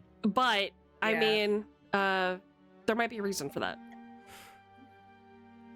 Oh, no. When you This is find a receipt for the apartment's rent. this so here's how it's described. This yellow receipt made out to Abigail Laura Wright. The signature of the person who filled it out cannot be read, as it's little more than a scrawl. The receipt is for 1 month's rent of $850 in July for apartment 10B, an apartment that has not had a tenant in nearly 4 years. She's renting 2 apartments then. Although the handwriting is recent, the receipt appears old. You can research this, like paper or this type, if you wish. And that is just a clue that you can put in your pocket. This? Yeah, does you feel like sharing? Yeah, absolutely. I will 100% share it, and I'll be reading it out loud. And the first thing I'll be saying is July 3rd, 1995. That's after... This is dated after the police forced entry to the residence. After? Oh, it is. Yeah. This is July 3rd.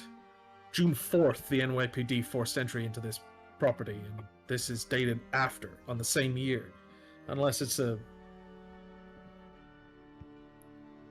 miscalculation. I don't think so. What Either it was number purposely written this way, or this is correct. It's 10B. Now 10B, we believe that to be vacant. So something's fishy there. Was this entered here after the... Where in the apartment did I find this? Was it near the front door? Could this have been like posted through the letterbox, or... Nope, it is just taped to the wall. It's one of the things that you peeled off the wall. Taped to the wall. Mhm. Jeez. Okay. And there's Wait, no... this is confusing. This says it's a receipt, but then it doesn't check whether it's cash check or it's a credit card. Yeah, there's no payment information. Yeah, no payment information on it. There's a number at the top right, 3008-1895. Not sure what that could be. In Could be the reference receipt to. number. It does look like a date, though. Suspiciously like a date. 1895? I don't know if this apartment was here in 1895. It does look old. And it's NL stands for number. It's possible this is an old receipt that someone Used? to Fraud? for fraud, yeah. Ooh, we gotta get them back into school, because, oh my god. Why in the world would they put it in her apartment, though? Well, we do know that her identity was already stolen. Yeah, But why would they leave it here? Unless they weren't expecting people to see it.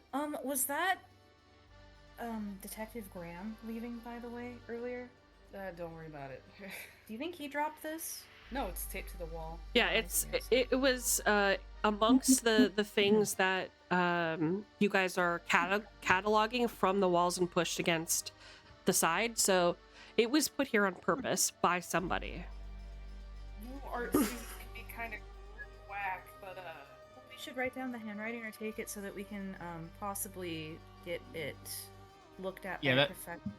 That signature is...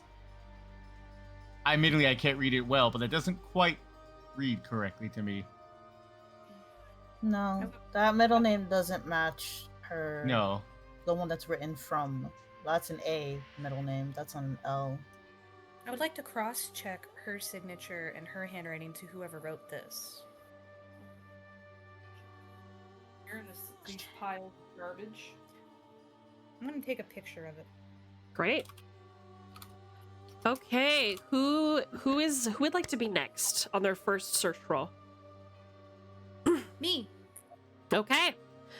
Give me just give me number 1 through 5. 4. It's the number of death in Japan. Dang. 2. Also, my eyes are directly, as soon as I walk in, looking towards that shrine. Okay. It is currently what was described as a shrine is covered by a tarp right now that nobody has touched. Giraconda did kind of motion towards it and was like, that whole thing is freaky. I'm out of here. Like when he and Agent Clover were discussing quote unquote possible missing papers, he said if it had some sort of symbol on it, it's probably under there. So it hasn't been touched since he left. Did you want to, instead of your search roll, did you want to check under there? Yes. All right, you walk up to the shrine and you peel off the canvas that is covering it. Yeah, I have an ominous feeling about this. And what you find, 1 second, page 74. I'm just going to make sure I'm doing this right.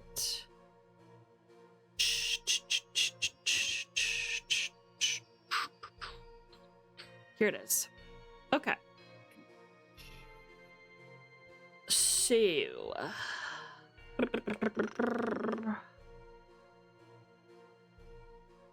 you notice that there are things like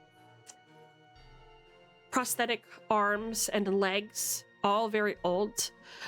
You notice there is an almost perfect and pristine condition crystal champagne glass that looks like it is somehow attached to the wall, but you know that if you try to take that thing off, it will shatter and break into 1,000 pieces and it will never be whole again. But you also notice something incredibly important. The first thing and the most prominent thing at the top of this pile, almost like the star on top of a Christmas tree, is this.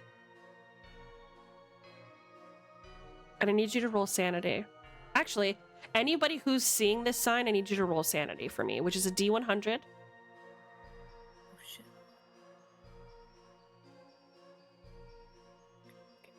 Okay, I rolled a 10. Okay. Show me your moves. Show me your rolls, everybody, if you don't mind. Who all's looking? Well, are we all like searching? Because then we all might see it. Yeah, you guys are all in the same room, so you tell me who is kind of like kind of in the same room as her, because this thing is like right in the middle of the right in kind of as the centerpiece of this room.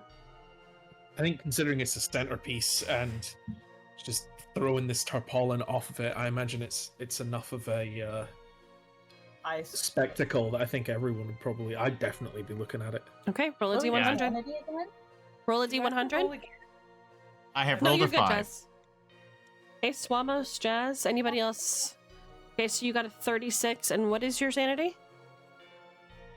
My sanity is 70. Okay. Anybody else? Oh, I got a 20. Great. You show me? Hold on. Yeah, hold on. Okay. Take a bit. Esme, if I see it, I've already seen this symbol before. Would I also roll again? Yes. I suppose I'll see it. A 7. Dang. Get that 7 later. Oh, you will. Grazie. De nada. My sanity is 65. Perfect. Well done, everybody. Yeah. The symbol is striking. It is, to one of you, extraordinarily familiar, based on the symbol that you drew inside of your handbook. But to the rest of you, it looks.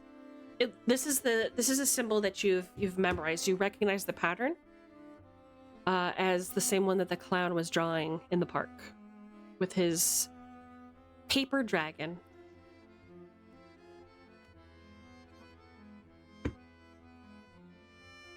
What an intriguing symbol. I wonder what it means. Did anyone else notice this symbol before in the park? Hmm? Anybody? No, I was too busy looking at the Diet Coke stains. Yeah, that you caused. I didn't cause that. Butterfingers. Maybe I'm just thinking things, but You've seen this before? I don't know. That weird clown in the park. There was a clown? Yep. And you didn't tell me? Yeah, it didn't cross my mind. He was making weird patterns, and one of them looked a lot like this. How could you not have told me? We could have shared in our dark ways thing. Oh. This is why. After I got you your glizzies too. I can't believe this betrayal. It wasn't Chinese food, but Also, I wonder what this altar is for. You find something else. The other thing that you discover, it looks like this. Second. Boop. And I'm gonna post that in. Shit, I need to post it under evidence. What the fuck am I doing? Okay, evidence. And I will let you read that to the public as soon as I post it now. There it is. Okay? This is also a part of the shrine.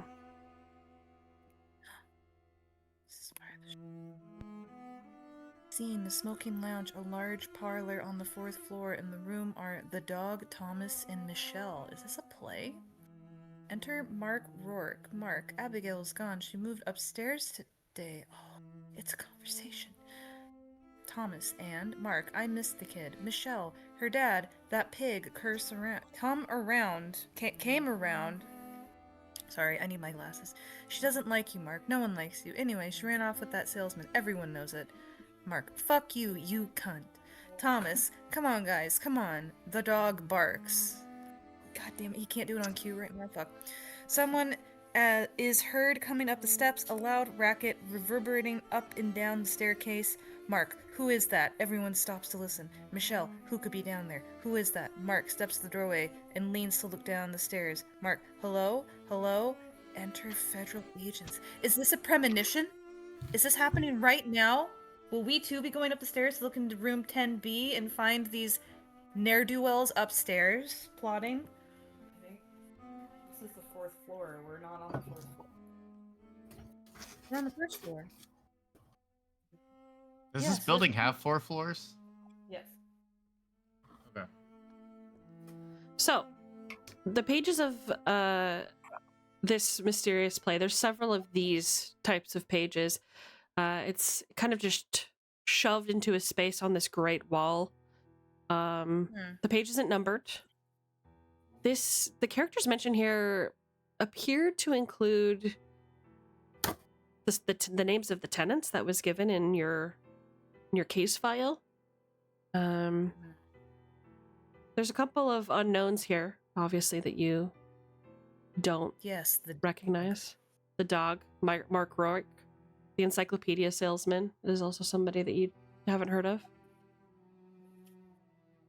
So a couple of unknown people. Yeah. And it seems to involve the people in this building. Everyone's so interconnected, Jesus. Intriguing. Of course the artist would call police a pig. What surprise there. Wow, you almost sound like you could be talking from experience, partner. This is unnerving. Alright, something's going on in 10B, I think.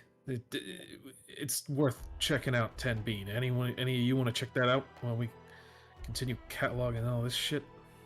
I will go because this room stinks and I can't handle it. Okay. I think someone with a gun should go with her. Do you know how to use a weapon, Calypso? No. My nails don't allow that. Alright, I should accompany you. Yeah, that'd be so lovely if you did. That'd be so great. Thank you. So well, anyway, so. Of course. Okay. Us females together. Yes, us females. So it's been about 2 hours. Let's see, what time would that make it? We started at 4:45? It's about 7? After Yeah. dark? Okay. 1 second here. Yeah, it's the You know, evening. memento.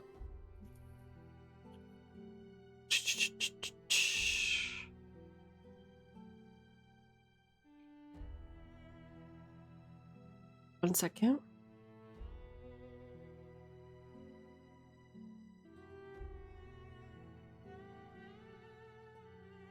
I'm just making sure I know where everybody is right now. Mm-hmm. No worries. Okay, so that's that.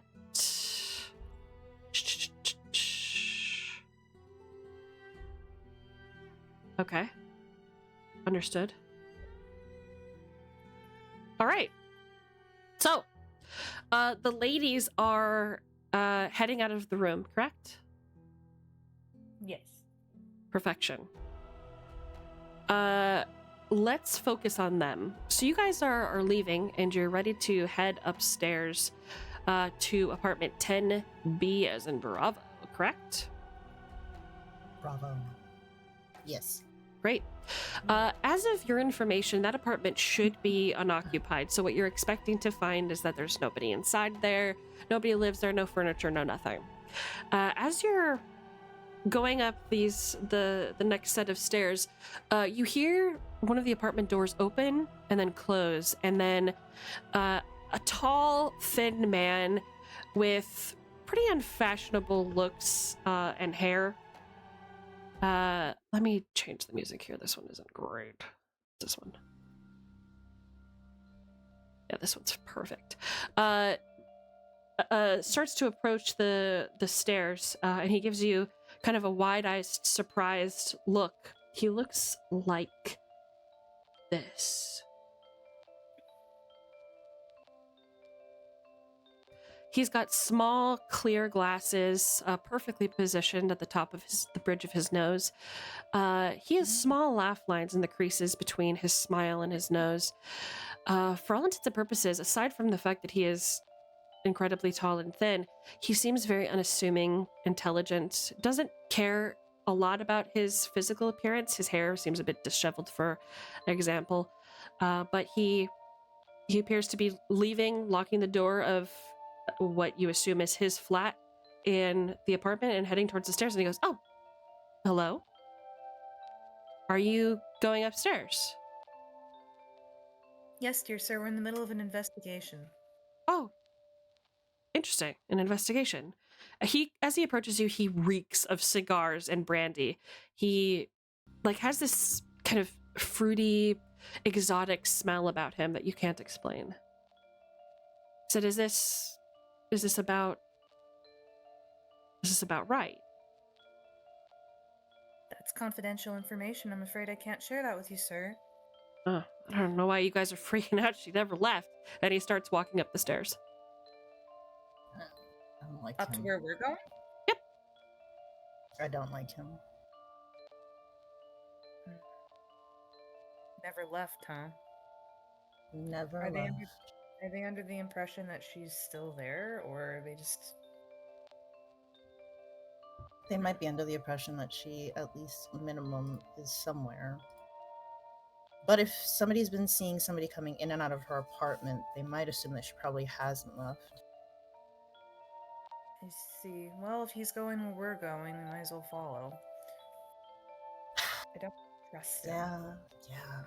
I hope he doesn't go into the apartment we need to go into. I really don't want to deal with that. Oh, I would love that, because we don't have a key.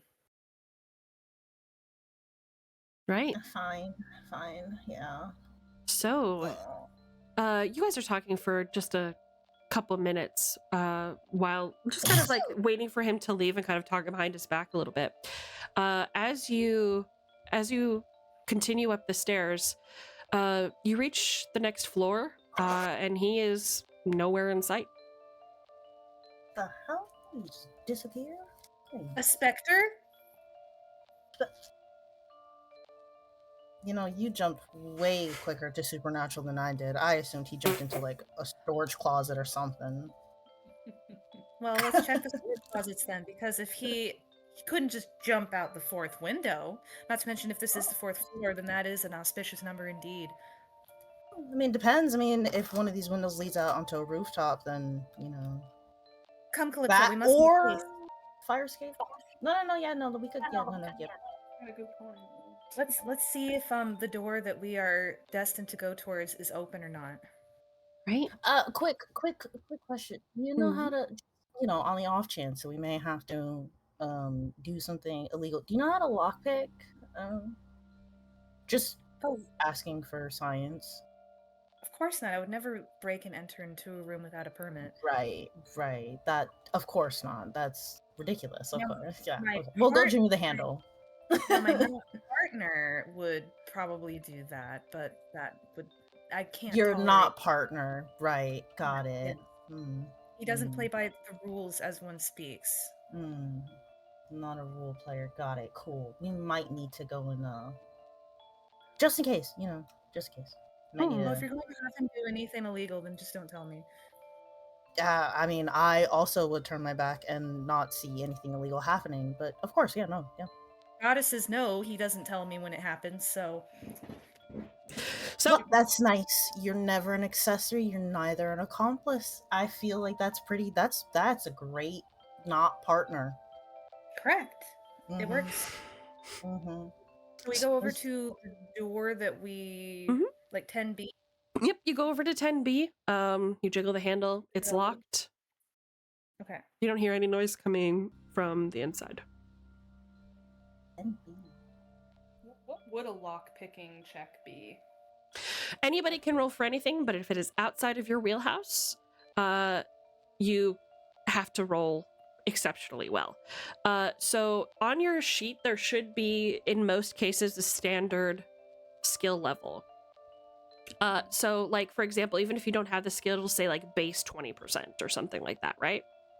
Mm-hmm. Right. So, let's see. You have to roll 5 times whatever your stat is to succeed. So, that's normally. Hold on a second. I think it's a... Let me actually check the book. Okay.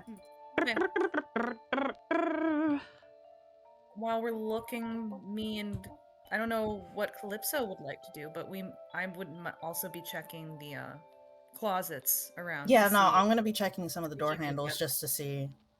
Yeah. Yeah. Jimmy them handles, see what's going on. Yeah. Yeah, I thought It's- was not. Yeah.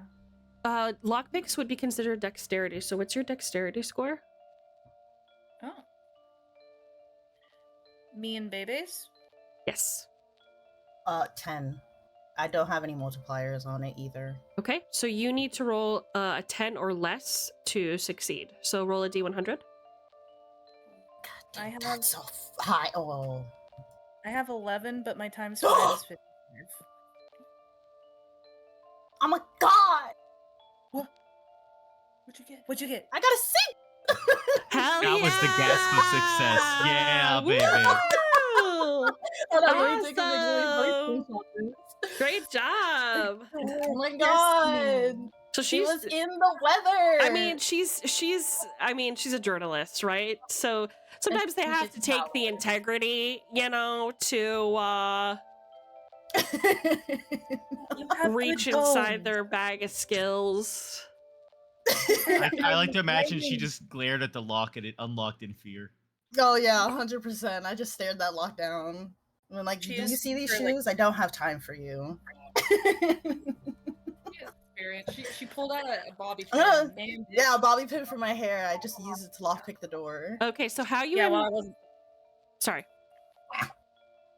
How you improve skills in the game is typically once you use a skill and you fail, right next to the skill there's a checkbox, and at the end of the session, you add 1d4 percentage points to every skill to the check next to it.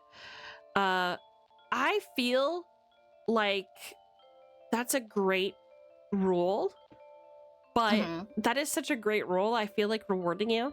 So I'm going to say next to, is there a lockpick stat? There should be, right? There is. That's one of the skills that you have to add, like one of the free skills you get to add. Great. So do me a favor, roll a d4, please.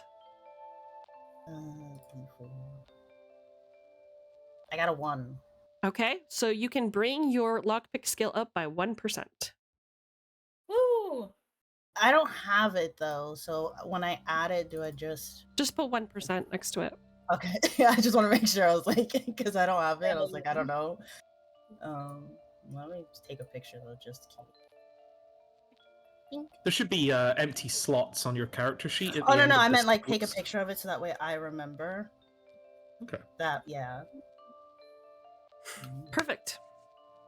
So you pop in your bobby pin or the bag of an earring, and you just have the magic touch. It just pops right open.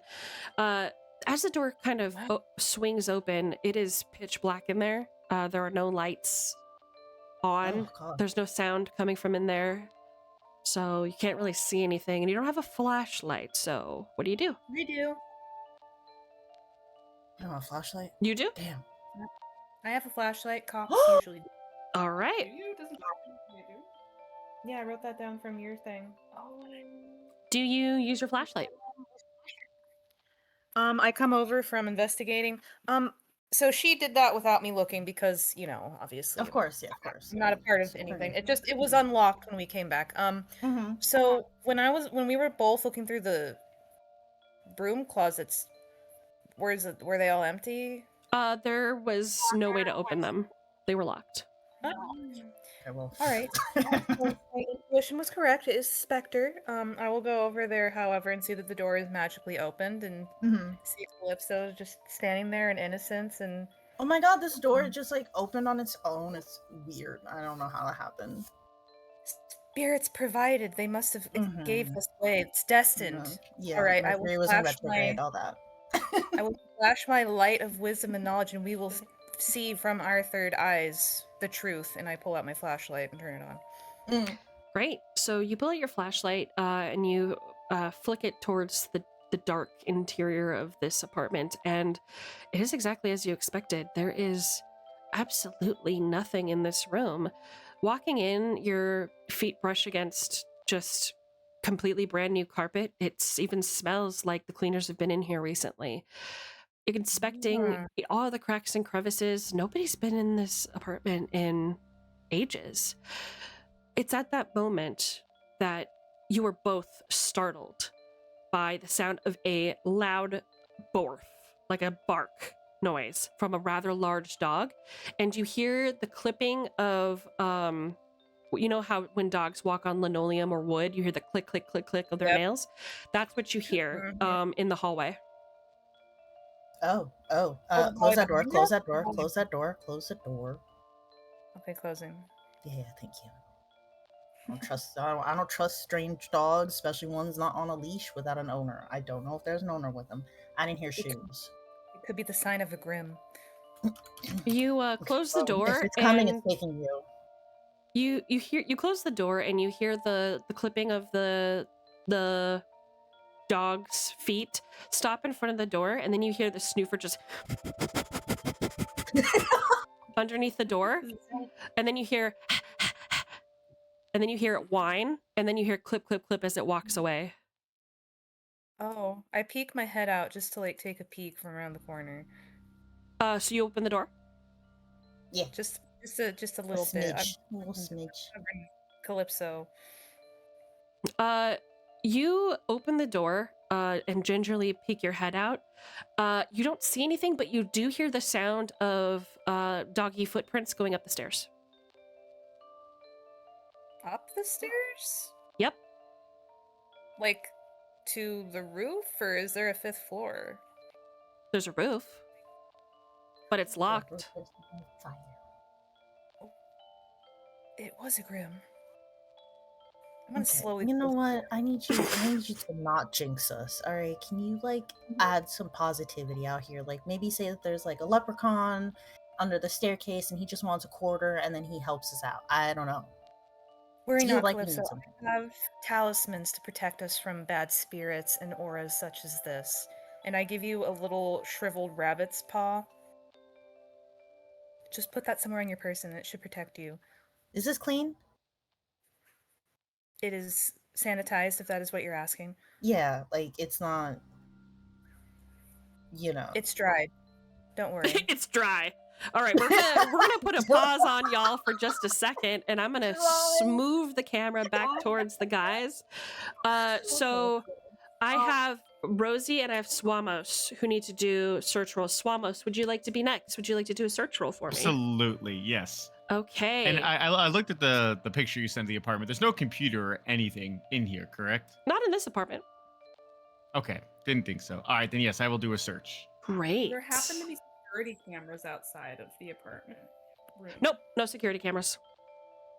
Gotcha. Since the 90s, you think they had that? Some do. Shitty ones, like CRT. I have rolled a 26. Okay. My search is 40, so I believe that means I passed. Excellent. Thank you very much. You find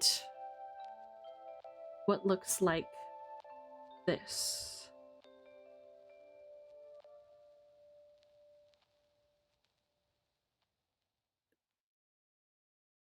It is a torn sheet of old linen parchment inscribed with an occult symbol that has been scratched in golden ink and tacked to the wall. You think that if you try to remove it, it will probably come off just fine. What's your occult at, by the way? Oh no. Oh no. It's 10%. I have nothing in it, so. Okay, 10%. All right. You can attempt to research this, but you'll probably need like a computer or something if you wanted to. Let me see. Save it for me, Sweeney. It does say something around the rim. Can you see that? The letters you mean, or? Yeah. If you like, I can post it Okay. in evidence so that you can get a better look. Yeah. This appears to be the occult symbol that Girodonda and the FBI was alerted about. Okay.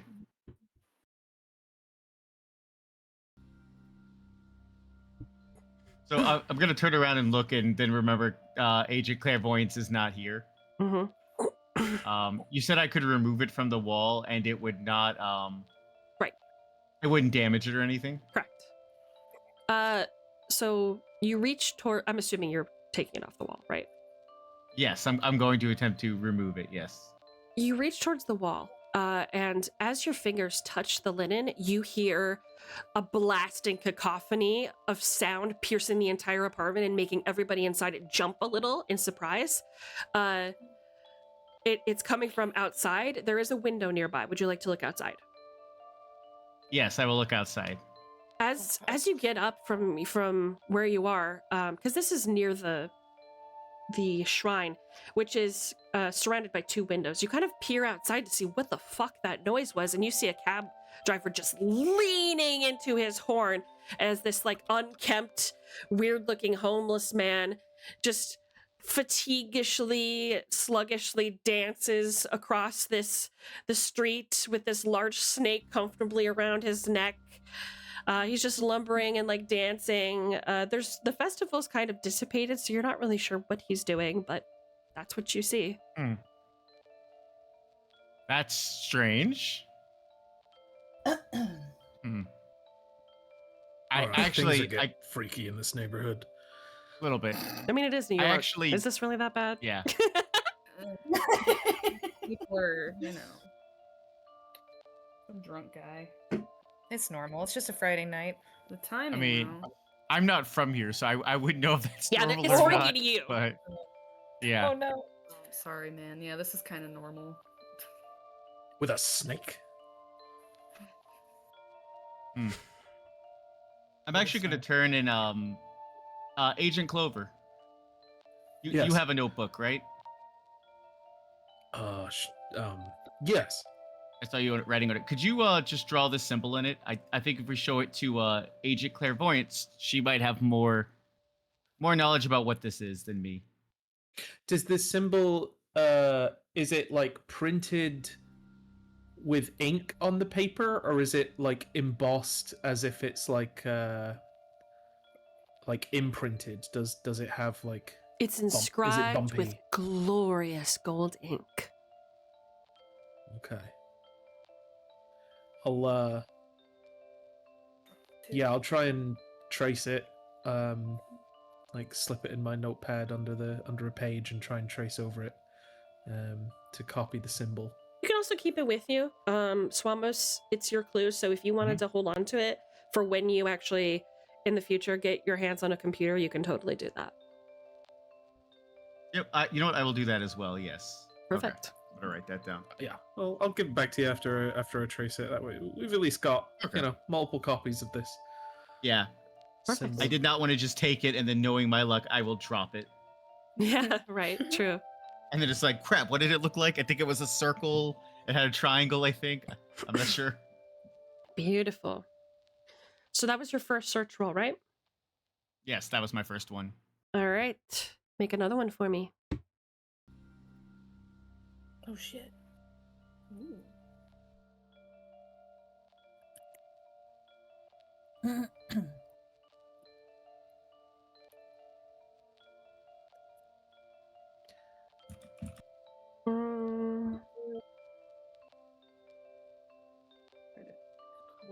Crappy little drawing of it myself. Did you roll it, lad? Mudkip. Hello. Sorry, I was taking notes. Oh, that's okay. I'm sorry. That's okay. I was trying to draw the symbol myself in my notes. I'm sorry. That's okay. I zoned out to focus. That's okay. You roll your next search roll.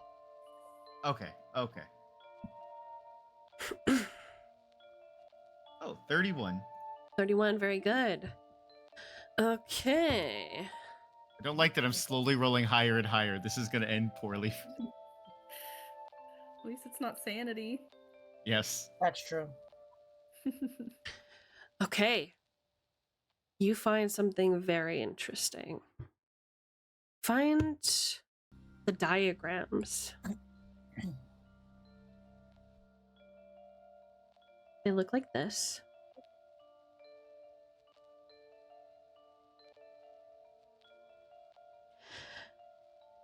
Here's how it figures, folks. Oh, let me post them in evidence. This is the wrong channel. Does appear to be on a napkin, doesn't it? Something like that. A very well done drawing for a napkin drawing, yeah. It is, isn't it? Very odd, very strange. So this is what you find. And meticulous plans for odd mechanical machines are drawn in ballpoint pen on what looks like an unfolded, thick paper napkins with gold initials in the corner, GBR. One diagram is labeled with LEAO. The other is labeled Escriba. Do you have any mechanics? I do, actually, yes. What is your mechanics? Is it 30 or higher? It is 70. Ooh, you don't even need to make the roll. That's amazing. So you're really good with machinery. I mean, where do you work again? I had it Lockheed Martin, so Kind of a engineering, big deal, that type of right? thing. Bill Nye the Science Guy type shit. So you know how mechanisms are put together, and you have looked dozens and dozens of diagrams for machinery in lots of different ranges of fields of work just for study. And you cannot understand this diagram, but you don't have any idea what's wrong with them. Everything in your body is telling you that this is correct, but it doesn't have an answer to what problem is being solved, or what this Or what it does. or what it's for, or what any of these pieces are meant to be powering.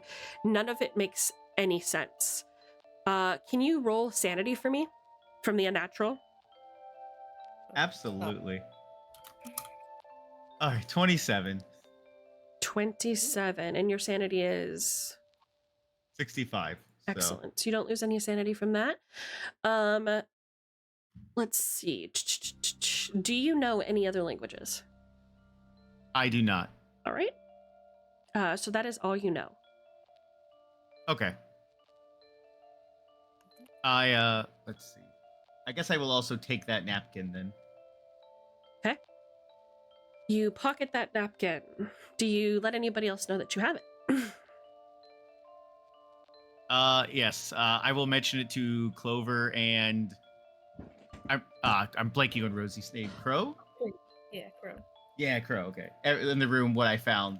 I found this napkin. It's got this machine drawing. I can't really tell what it's for. It looks correct, but I can't tell anything about what it does or what it's supposed to do or power or anything like that. Why can't I tell? Galileo BS. I'm like frustrated at myself. I have no idea in those kind of things. Sorry, but Yeah, GBR though, is that is that a restaurant near here or a diner?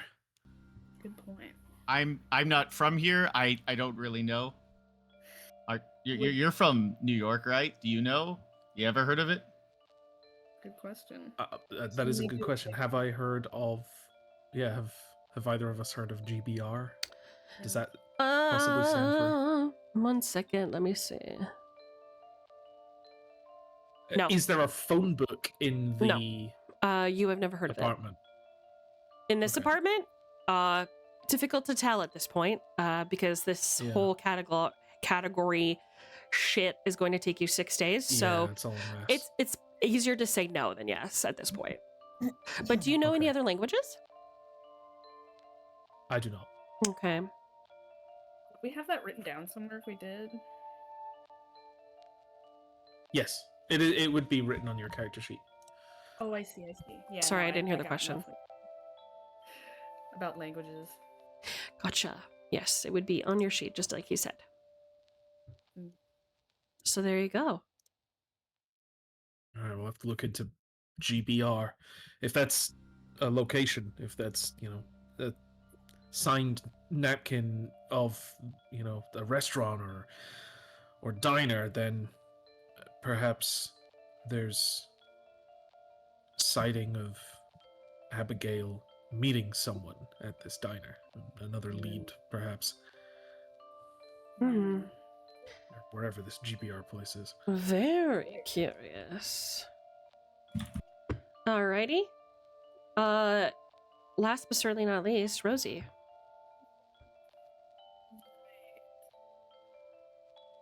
She's scribbling down notes real quick. Mm-hmm. Schematic.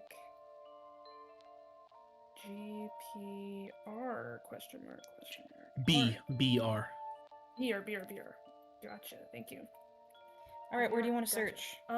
Where is everyone in the apartment right now? Like, what have they looked at already? That I assume that the most of it has been done in and around the shrine, because that's where. Yep, just in the main room. Mm-hmm.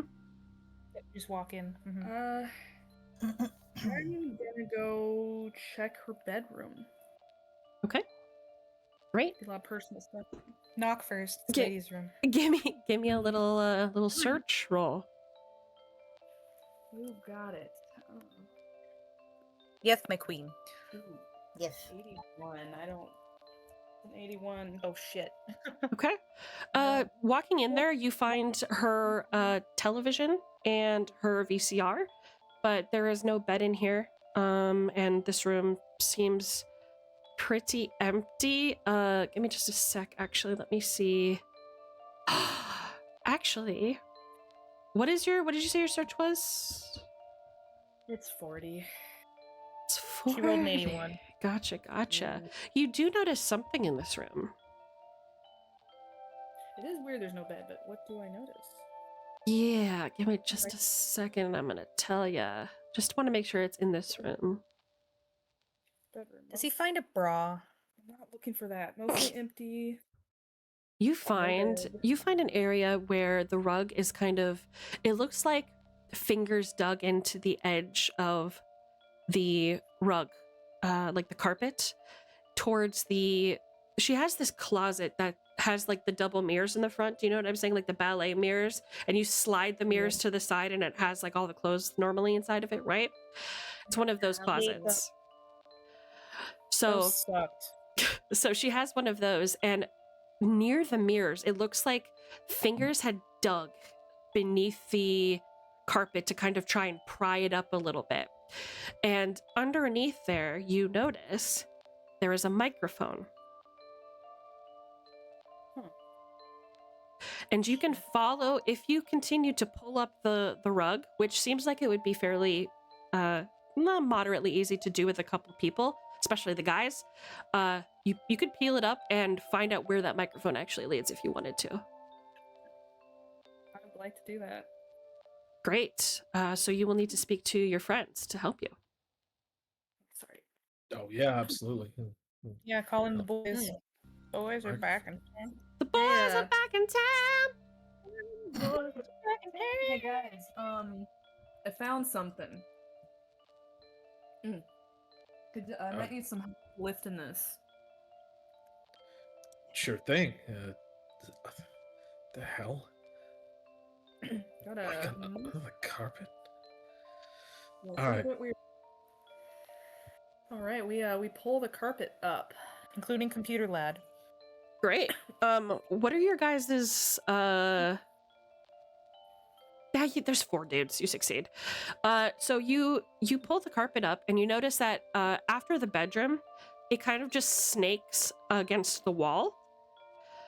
So it looks like there was somebody went into the bedroom, placed it, put the carpet back down, and then outside, just to make sure that they didn't have to keep digging up the carpet in the next room, they just kind of, because it's the same color as the wall, they let it snake across the wall and down the side. It leads outside of the apartment.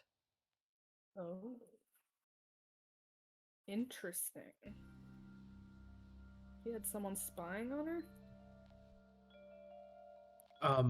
Checking outside the apartment, is there any like wires coming out from the door?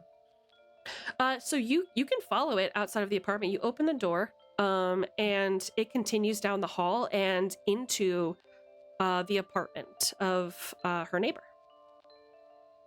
Ooh. Oh, the one guy that was like giving us a weird look when we came in? Uh-huh. It is this guy. Where is he? Na na na na na na.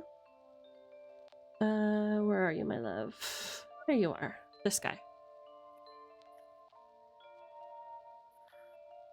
The guy you guys so Yeah. in his looking at the map, they are Karun. They are Thomas Manuel.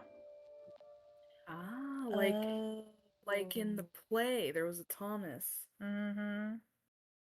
In the conversation on that piece of paper. Plot thickens. Yeah, the dog and Thomas. Okay, this is interesting. I take it that the cops already questioned Thomas, but does it look like this has been moved already, that they would have seen this?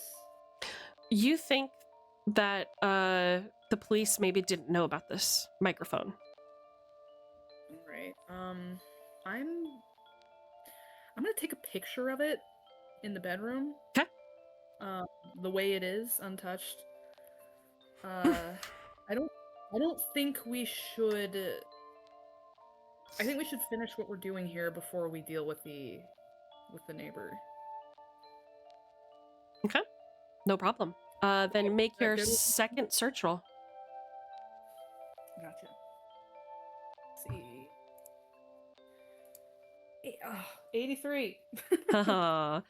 That seems to be taking your focus away from everything else. You are running into some just garbage anyway, like old pens, antique pens that are lined up just perfectly against the wall that don't make any sort of symbol or anything. They almost are lined up in an OCD manner, just against the baseboards of the wall of this room. So it's just like stuff like that, like old candy wrappers, you know, just shit that just like doesn't really catch your eye.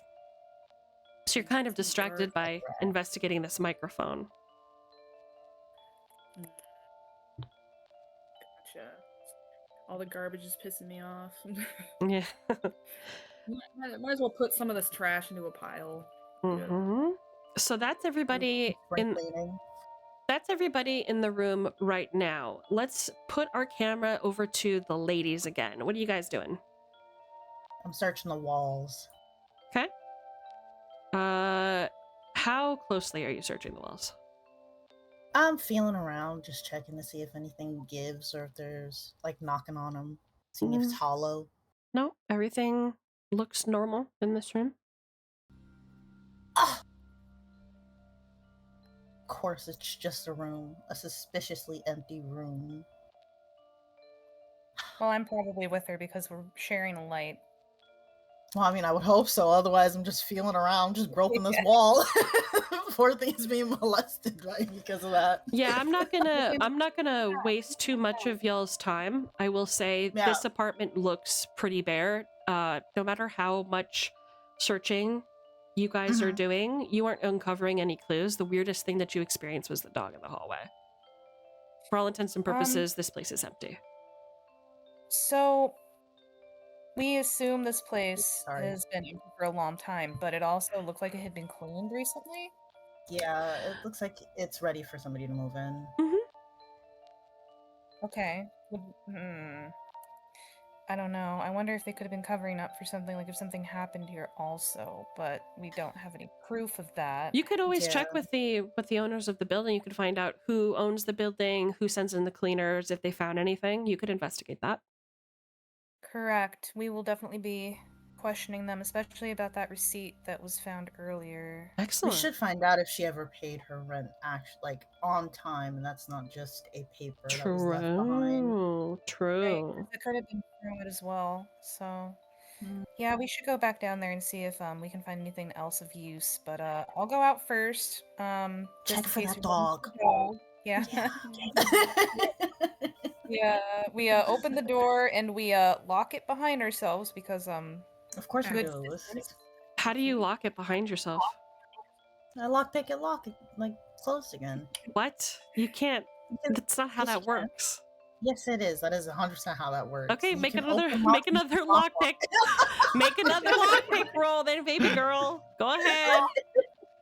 Wait, no, I don't even have to do that. What am I saying? You could just lock the bottom lock. It's just a little latch. Nope, roll it. If you're wanting, you don't have woman, you do not have a key.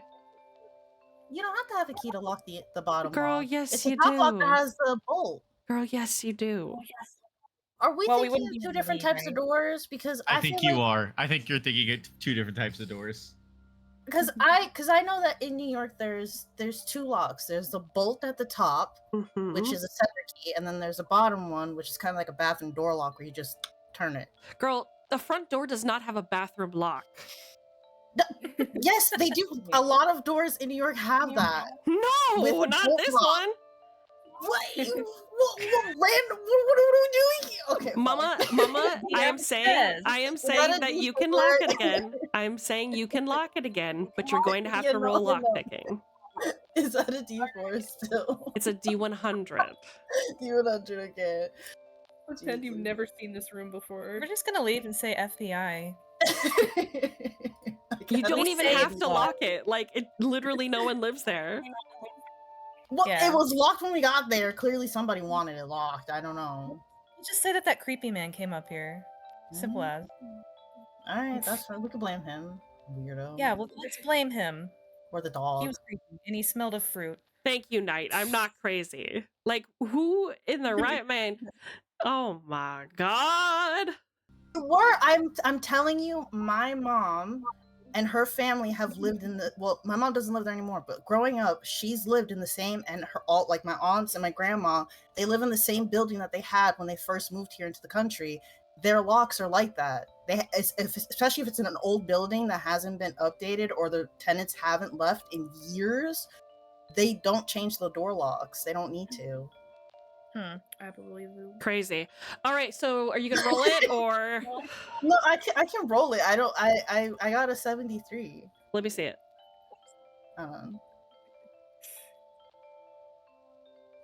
Whoops, I didn't take a picture.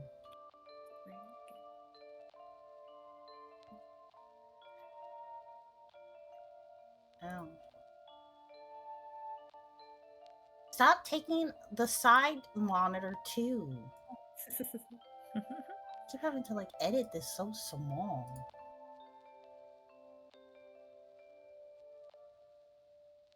There's a lockpick lawyer on YouTube. There's a lockpick lawyer on YouTube. Alrighty. So unfortunately, it does not lock. Dang. Yeah. Oh well, it's broken. You tried. We can't it's broken. We'll need to tell the landlord it's broken. I mean, are there cameras in here? I doubt there are cameras in here. I think we're fine. No Nah, cameras. we're FBI. We're above the cameras. Let's Exactly. just let that We're dog. fine. Well, if they blame anything, we'll just blame the higher ups. They didn't give us a key. Is there any drool on the floor when we leave? Because if it's a big drooly, like big fluffy sounding dog, usually they leave drool, even if do. They'll like leave it all over doors and windows. There are no signs that a dog has ever been here. No smell? Nope. Wow. Because big dogs also stink. Okay. No. Poor dog. I'm just saying. Because we live with one and he does smell. No wrong. So all where are right, you we're guys gonna headed make our way next? back down. Okay, down. Got it. All right. So Do we run into anyone on our way down, or? You don't run into anybody else on the way down. You notice that when you get there, though, the guys are all kind of like up and headed towards the door, towards where you guys are trying to enter. They're headed towards Wright's front door as well. Oh, is it dinner time already? No, you didn't grab them. We eating? I wondered why you were all going to the door. Oh. What's going on? Forgot my own name. Clover. Clover puts his finger to his lips in a shh motion, and then gestures for them to come inside. And hushed, he says, "We found a microphone under the carpet. It looks like it leads to," and then he points out the door to the apartment across the hallway. That must have to do with that thing that appeared to be a script earlier. Why you say that? Because it sounded like they were listening in or talking about her. Do you realize that us whispering doesn't help? We should sound like we don't know that there's a microphone in here and leave to find where Is it still active? I think we should cut it. Did you cut it? You haven't cut it already? Oh Just my found it. god. Just found it. You ne'er-do-well, we're on to you. I say into the microphone. I like how you're like a 1940s like mystic woman. You ne'er-do-wells. This is what we're stuck looking at. I'm sorry. Does everyone agree that we should cut it? Do rock paper By all scissors means. for it? Okay, never mind. Why would But we the moment not we- cut it? Regardless, we should be asking the person on the other end what the fuck they're doing. Agreed. Okay, Yes. are we aware if this is connected to anywhere in this building? Just for clarification. Yes, we've followed it out the hallway, and it's leading to the apartment across the hall. The ghastly man. So, not to be that person, but what is necessarily the plan here? Are we just going to cut the mic and then go over there, or are we just cutting the mic? We're gonna cut it, but we will go over there eventually. We haven't decided when we're going to. We don't know if they're in. If we cut the mic, they're gonna know that the mic was cut. If they're listening in, they're gonna be able to instantly tell that the mic was cut and that we're onto them. So it would be advantageous if we investigate them and question them as soon as possible, so that Before we cut them. Sorry. catch them with the pants down Bless kind of you. situation. That's why I asked first. Well, they are in. Me and Calypso saw them coming in. Yeah. Yeah, so that if they're fantastic, if they're in, we need to question them right now. We should have crossed them, yeah. I would like to mention, just in case, they did look suspiciously like a flighty person. Is there anyone who is athletically inclined? Because currently my shoes, they're not built for anything like that. Would anybody like to possibly maybe at least be outside just in case they run for like the fire escape or something? Oh, I'm good with runners. Just in case. I'm not saying that they will, but usually when you get caught doing something. I'm moderately athletically trained. I may be a bit old, but my military training is still. I still work out now and then. I guess it's. Alright. I think we could catch them. And he gestures to Crow. Okay. That's great. Alright, Okay, well, perfect. I just want to make sure that we had somebody because I am not your person. So real quick, this is the first floor, so this is the ground floor, or this is the Yeah. floor above the floor? well, there's a basement. This is the ground floor. yeah, if we're back in Karen's apartment, then Abigail? first Abigail, whatever, same thing. The woman's gone. She'll be fine. She'll live or die knowing that somebody at least remembered her face. We're fine. First floor though. Okay, so So the question for the GM, to clarify, He's a question. what floor is Abigail's apartment on? Is Abigail's apartment on the ground floor or the first floor above the ground floor? Yeah, I'm looking. I think it's on the ground floor. Yes, it's on the ground floor. Okay. I volunteer. I can go outside and wait outside. I'm assuming he has a window. Most, yeah. I want to make sure that he's not on a fire escape side, because if he is, then he has a great way to escape. If not, he might try and run through the door or sneak past us when we go in. I just wanted to make sure that we had somebody because I am not athletically inclined. We'll try and scope the outside of his apartment and make sure he doesn't go anywhere from that way. Yeah, that'd be perfect. Thank you. All right. I need a new coffee after. Okay, so who's headed outside? Crow. Crow? Okay, just Crow? Okay. All right. Like as in outside the building, outside. Yeah. Yeah.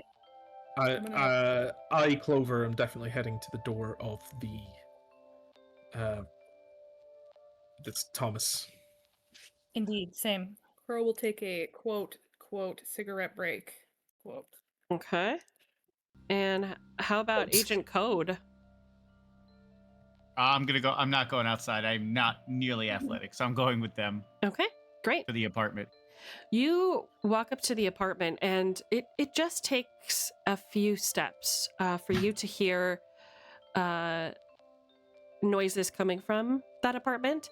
You hear a man's voice going, yeah, no, I totally see it. No, I understand. Like, imagine if you had been invited and I didn't even go. Like, you hear like him talking loudly and laughing loudly with somebody in that room. Somebody's having a party. Uh-huh. My foot. I'm gonna knock loudly. Just bang, bang, bang on the door. You knock on the door, and then you hear quiet for a split second, and then you hear, okay, hold on a second, and you hear shuffling over to the door, steps, and then you hear someone's voice up against the wall looking through the peephole go, hello? Hello, sir. We have some questions from you. We are FBI. I hold up my badge. Yeah, flash a badge. Flash your badge? Okay. He goes, okay. And you hear the door go click, click, unlock. And he steps outside. He looks like he's listening to, like a CD, it wouldn't be a CD player. It'd be like a Walkman with a tape player. And he pulls off his headphones and he goes, are you guys here about my, oh God, what the fuck is the word? The fucking, about my report. Report? Yes, we're here about your report. Do you mind if we come inside? Look, I've told you time and time again. Mm-hmm. This is what the report. You guys should know about that. about the Yes. guy who sells the encyclopedias that lives on the 6th floor. So there's no need for you guys to come in here and talk to me. 6th floor, right. It's just about just getting comfortable and sitting down to just clarify some things about your report. Do you mind if we come inside? I mean, just Yes, I do mind. a My work glass is of really water? important to me, so you can ask me what you need to ask me out here. Right, your work. All right. So we double checked and cross checked the information you gave us, and for some reason, we weren't able to find everything that you put down. That's the only reason we came to check in on you. If you would like, we can always maybe grab a coffee to chat about it instead. It won't take up too much of your time. Fine. He rolls his eyes and he kind of like he has this look on his face like he's not stricken with fear or like anger that you're here. He kind of there's this weird tinge of melancholy to him about his responses. He just seems very like the way that I can best describe his response is, you know how when somebody's really upset with you because you hurt their feelings and you ask them to talk again? That's the way that he's acting. Like very like, okay, yeah, dejected. Thank you. That's the best way to like describe how he acts. Wow. He opens up the door and he holds it open for you guys to come in. Oh, thank you. Thank you. Come on. Let's go. Come on. Right. Oh, letting windows open. agent names. Still memorizing agent. Letting Calypso take the lead on kind of like distracting him with whatever the hell it is he's talking about. I'm gonna try and like. Can I see the cable going into the front door? Can I like? Is it visible? Yeah, it comes, you're kind of following it with your eyes and you notice that it goes to this really impressive sound system. Through an open door, you can see that it goes up to this really impressive sound system. And yeah, that's all you see. Okay. It looks really expensive, like really high tech. Oh my. Yeah. This is I'm gonna be just looking around do the flat. pacing. Yeah, kind of do the pacing, and I just want to just see as much as I could, peek at as much as I can peek, while Calypso distracts him with talk. Okay, what's your search? 60. Okay, roll it for me. Hey, Esme, can we real quick? I'm just wanting to check on Swamos because I think he had to be somewhere soon. Great question. How's it going, Swamos? Everything good? Yeah, I will have to head out in around 5-10 minutes though, but okay, we'll wrap. Unfortunately, we'll wrap here in just a second. Then. Okay. Okay. I apologize. No, don't apologize. Right. And thank you, twins, for reminding me. I appreciate that a lot. Yeah, you locked in. Did you roll it? Yes, I got a 38. Okay, perfect. You notice that there's this really obvious potted plant that looks like he's been using almost like a storage container in some ways. Like, you wouldn't have thought anything about this plant, but your eyes are drawn away from the microphone and you notice that there's like this obnoxious plant in the corner of this room that just doesn't feel like it belongs with the rest of the room. You can see it through the map that I set up. I'll remind chat in just a second, but his apartment is relatively like well put together, all things considered. And then you just see that he's got this weird plant and there's like knickknacks and things in it. You notice that he has some cassettes. He has an incomplete copy of this play that one of the agents found earlier, and a bronze medallion. The cassettes are not labeled. Certain parts of the play are underlined in red ink, and the medallion is an exceptionally made curio.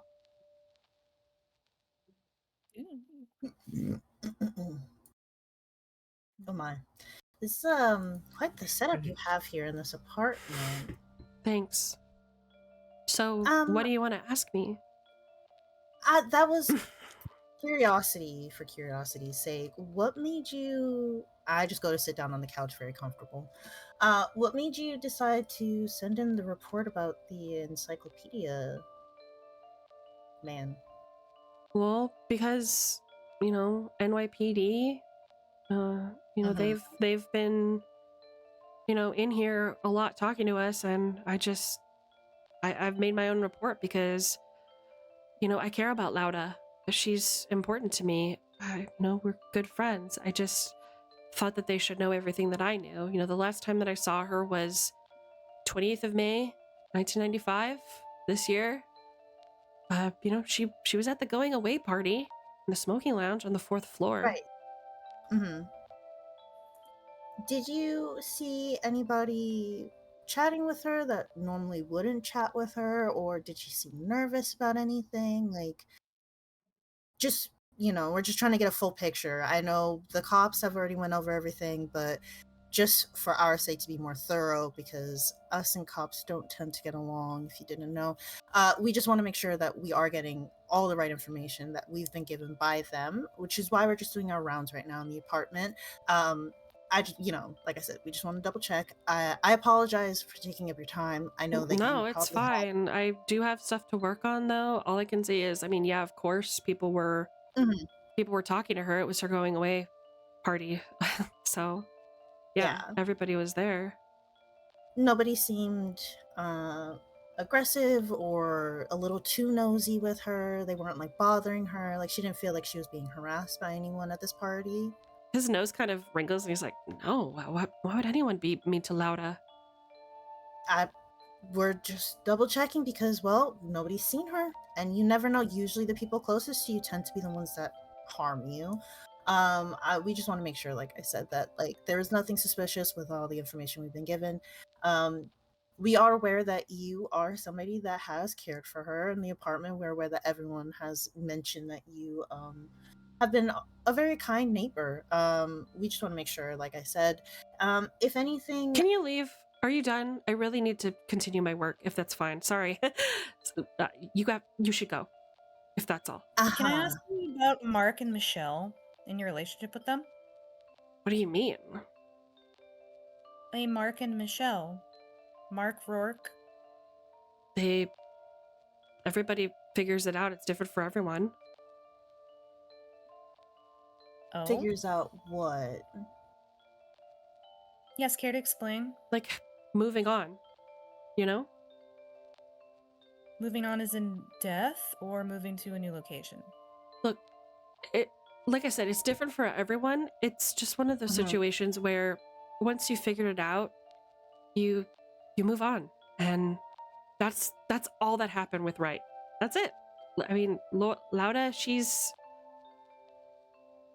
probably doing great. I mean, I assume. Look, I've made hundreds of different reports with the FBI, so really there shouldn't be anything more you need to ask me. You should go. I have lots of things to work on. You didn't mention in your reports anything about a wire. What are you talking about? That wire that's coming straight from through your front door? The one that leads right into her apartment? You need to go. And right to your speaker system. He like stands up and he goes, you need to get out of my apartment. I'm not answering any more of your stupid fucking questions. Get out! Not suspicious. That's fine. Leave, please. I need to work. You have to go. I've already told you everything that you need to know. I've told you everything, so just get out, okay? Please, please, just go. All right, sir. Just know that with that evidence against you, we may come back with a warrant. Good day. Please. You will be subpoenaed, and you'll be hearing from us later. Thank you. Have a lovely day. Continue your work. Before we leave, let's handle what Sparrow has found. Sparrow, any of those knickknacks that you found in that plant, are you holding on to them?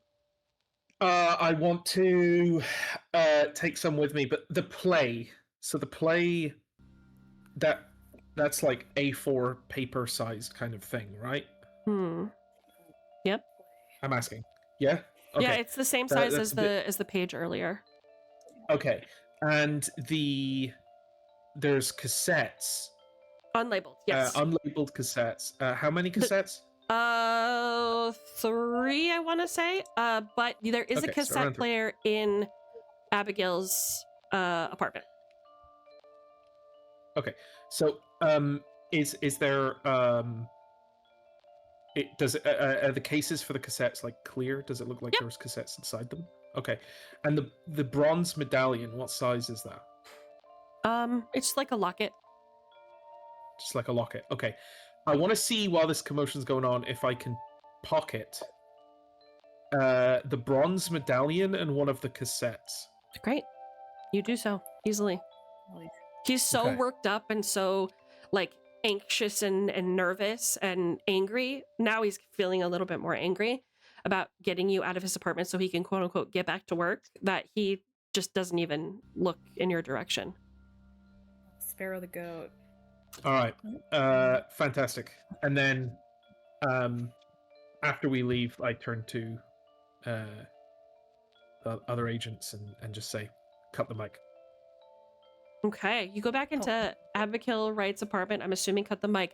Do you listen to that tape?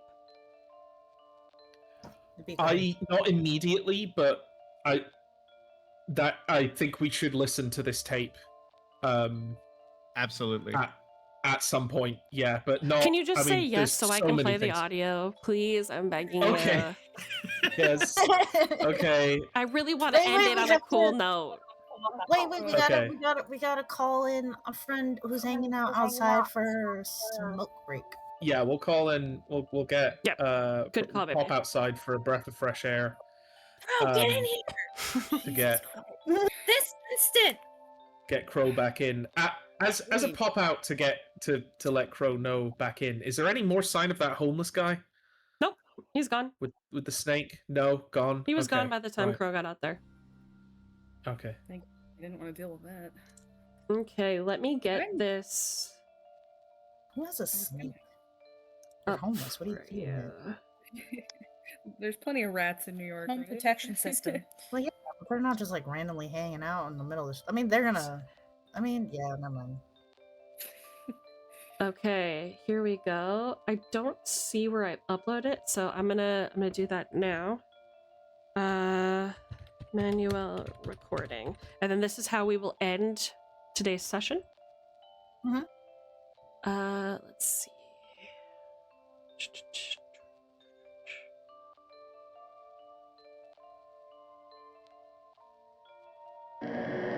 Okay, hold on just a minute. So,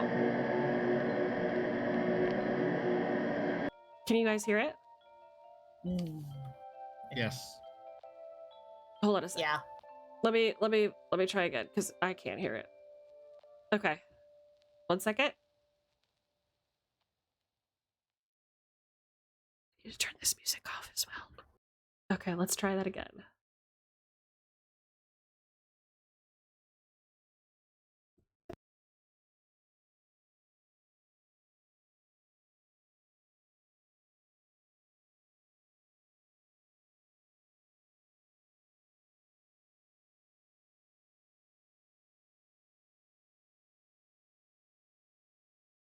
Yeah, there's no audio playing now. If you're playing it, You don't hear any audio right now? No, nothing. Okay, thanks for telling it me. was it was before when you couldn't hear it. We could hear it on stream. Okay. But then, I don't know. I fixed it. I fixed it. Okay, I fixed it. Okay. Okay, cool. Here we go. Can you hear it?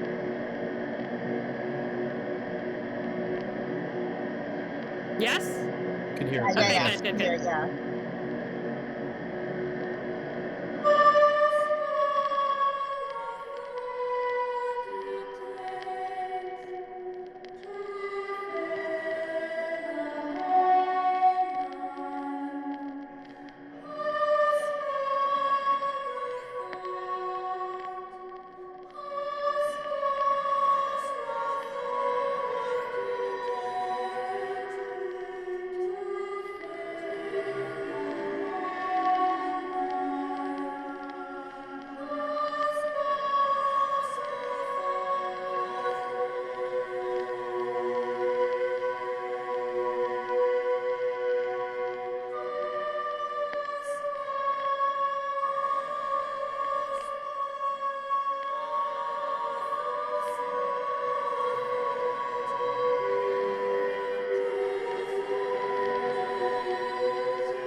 That's the audio.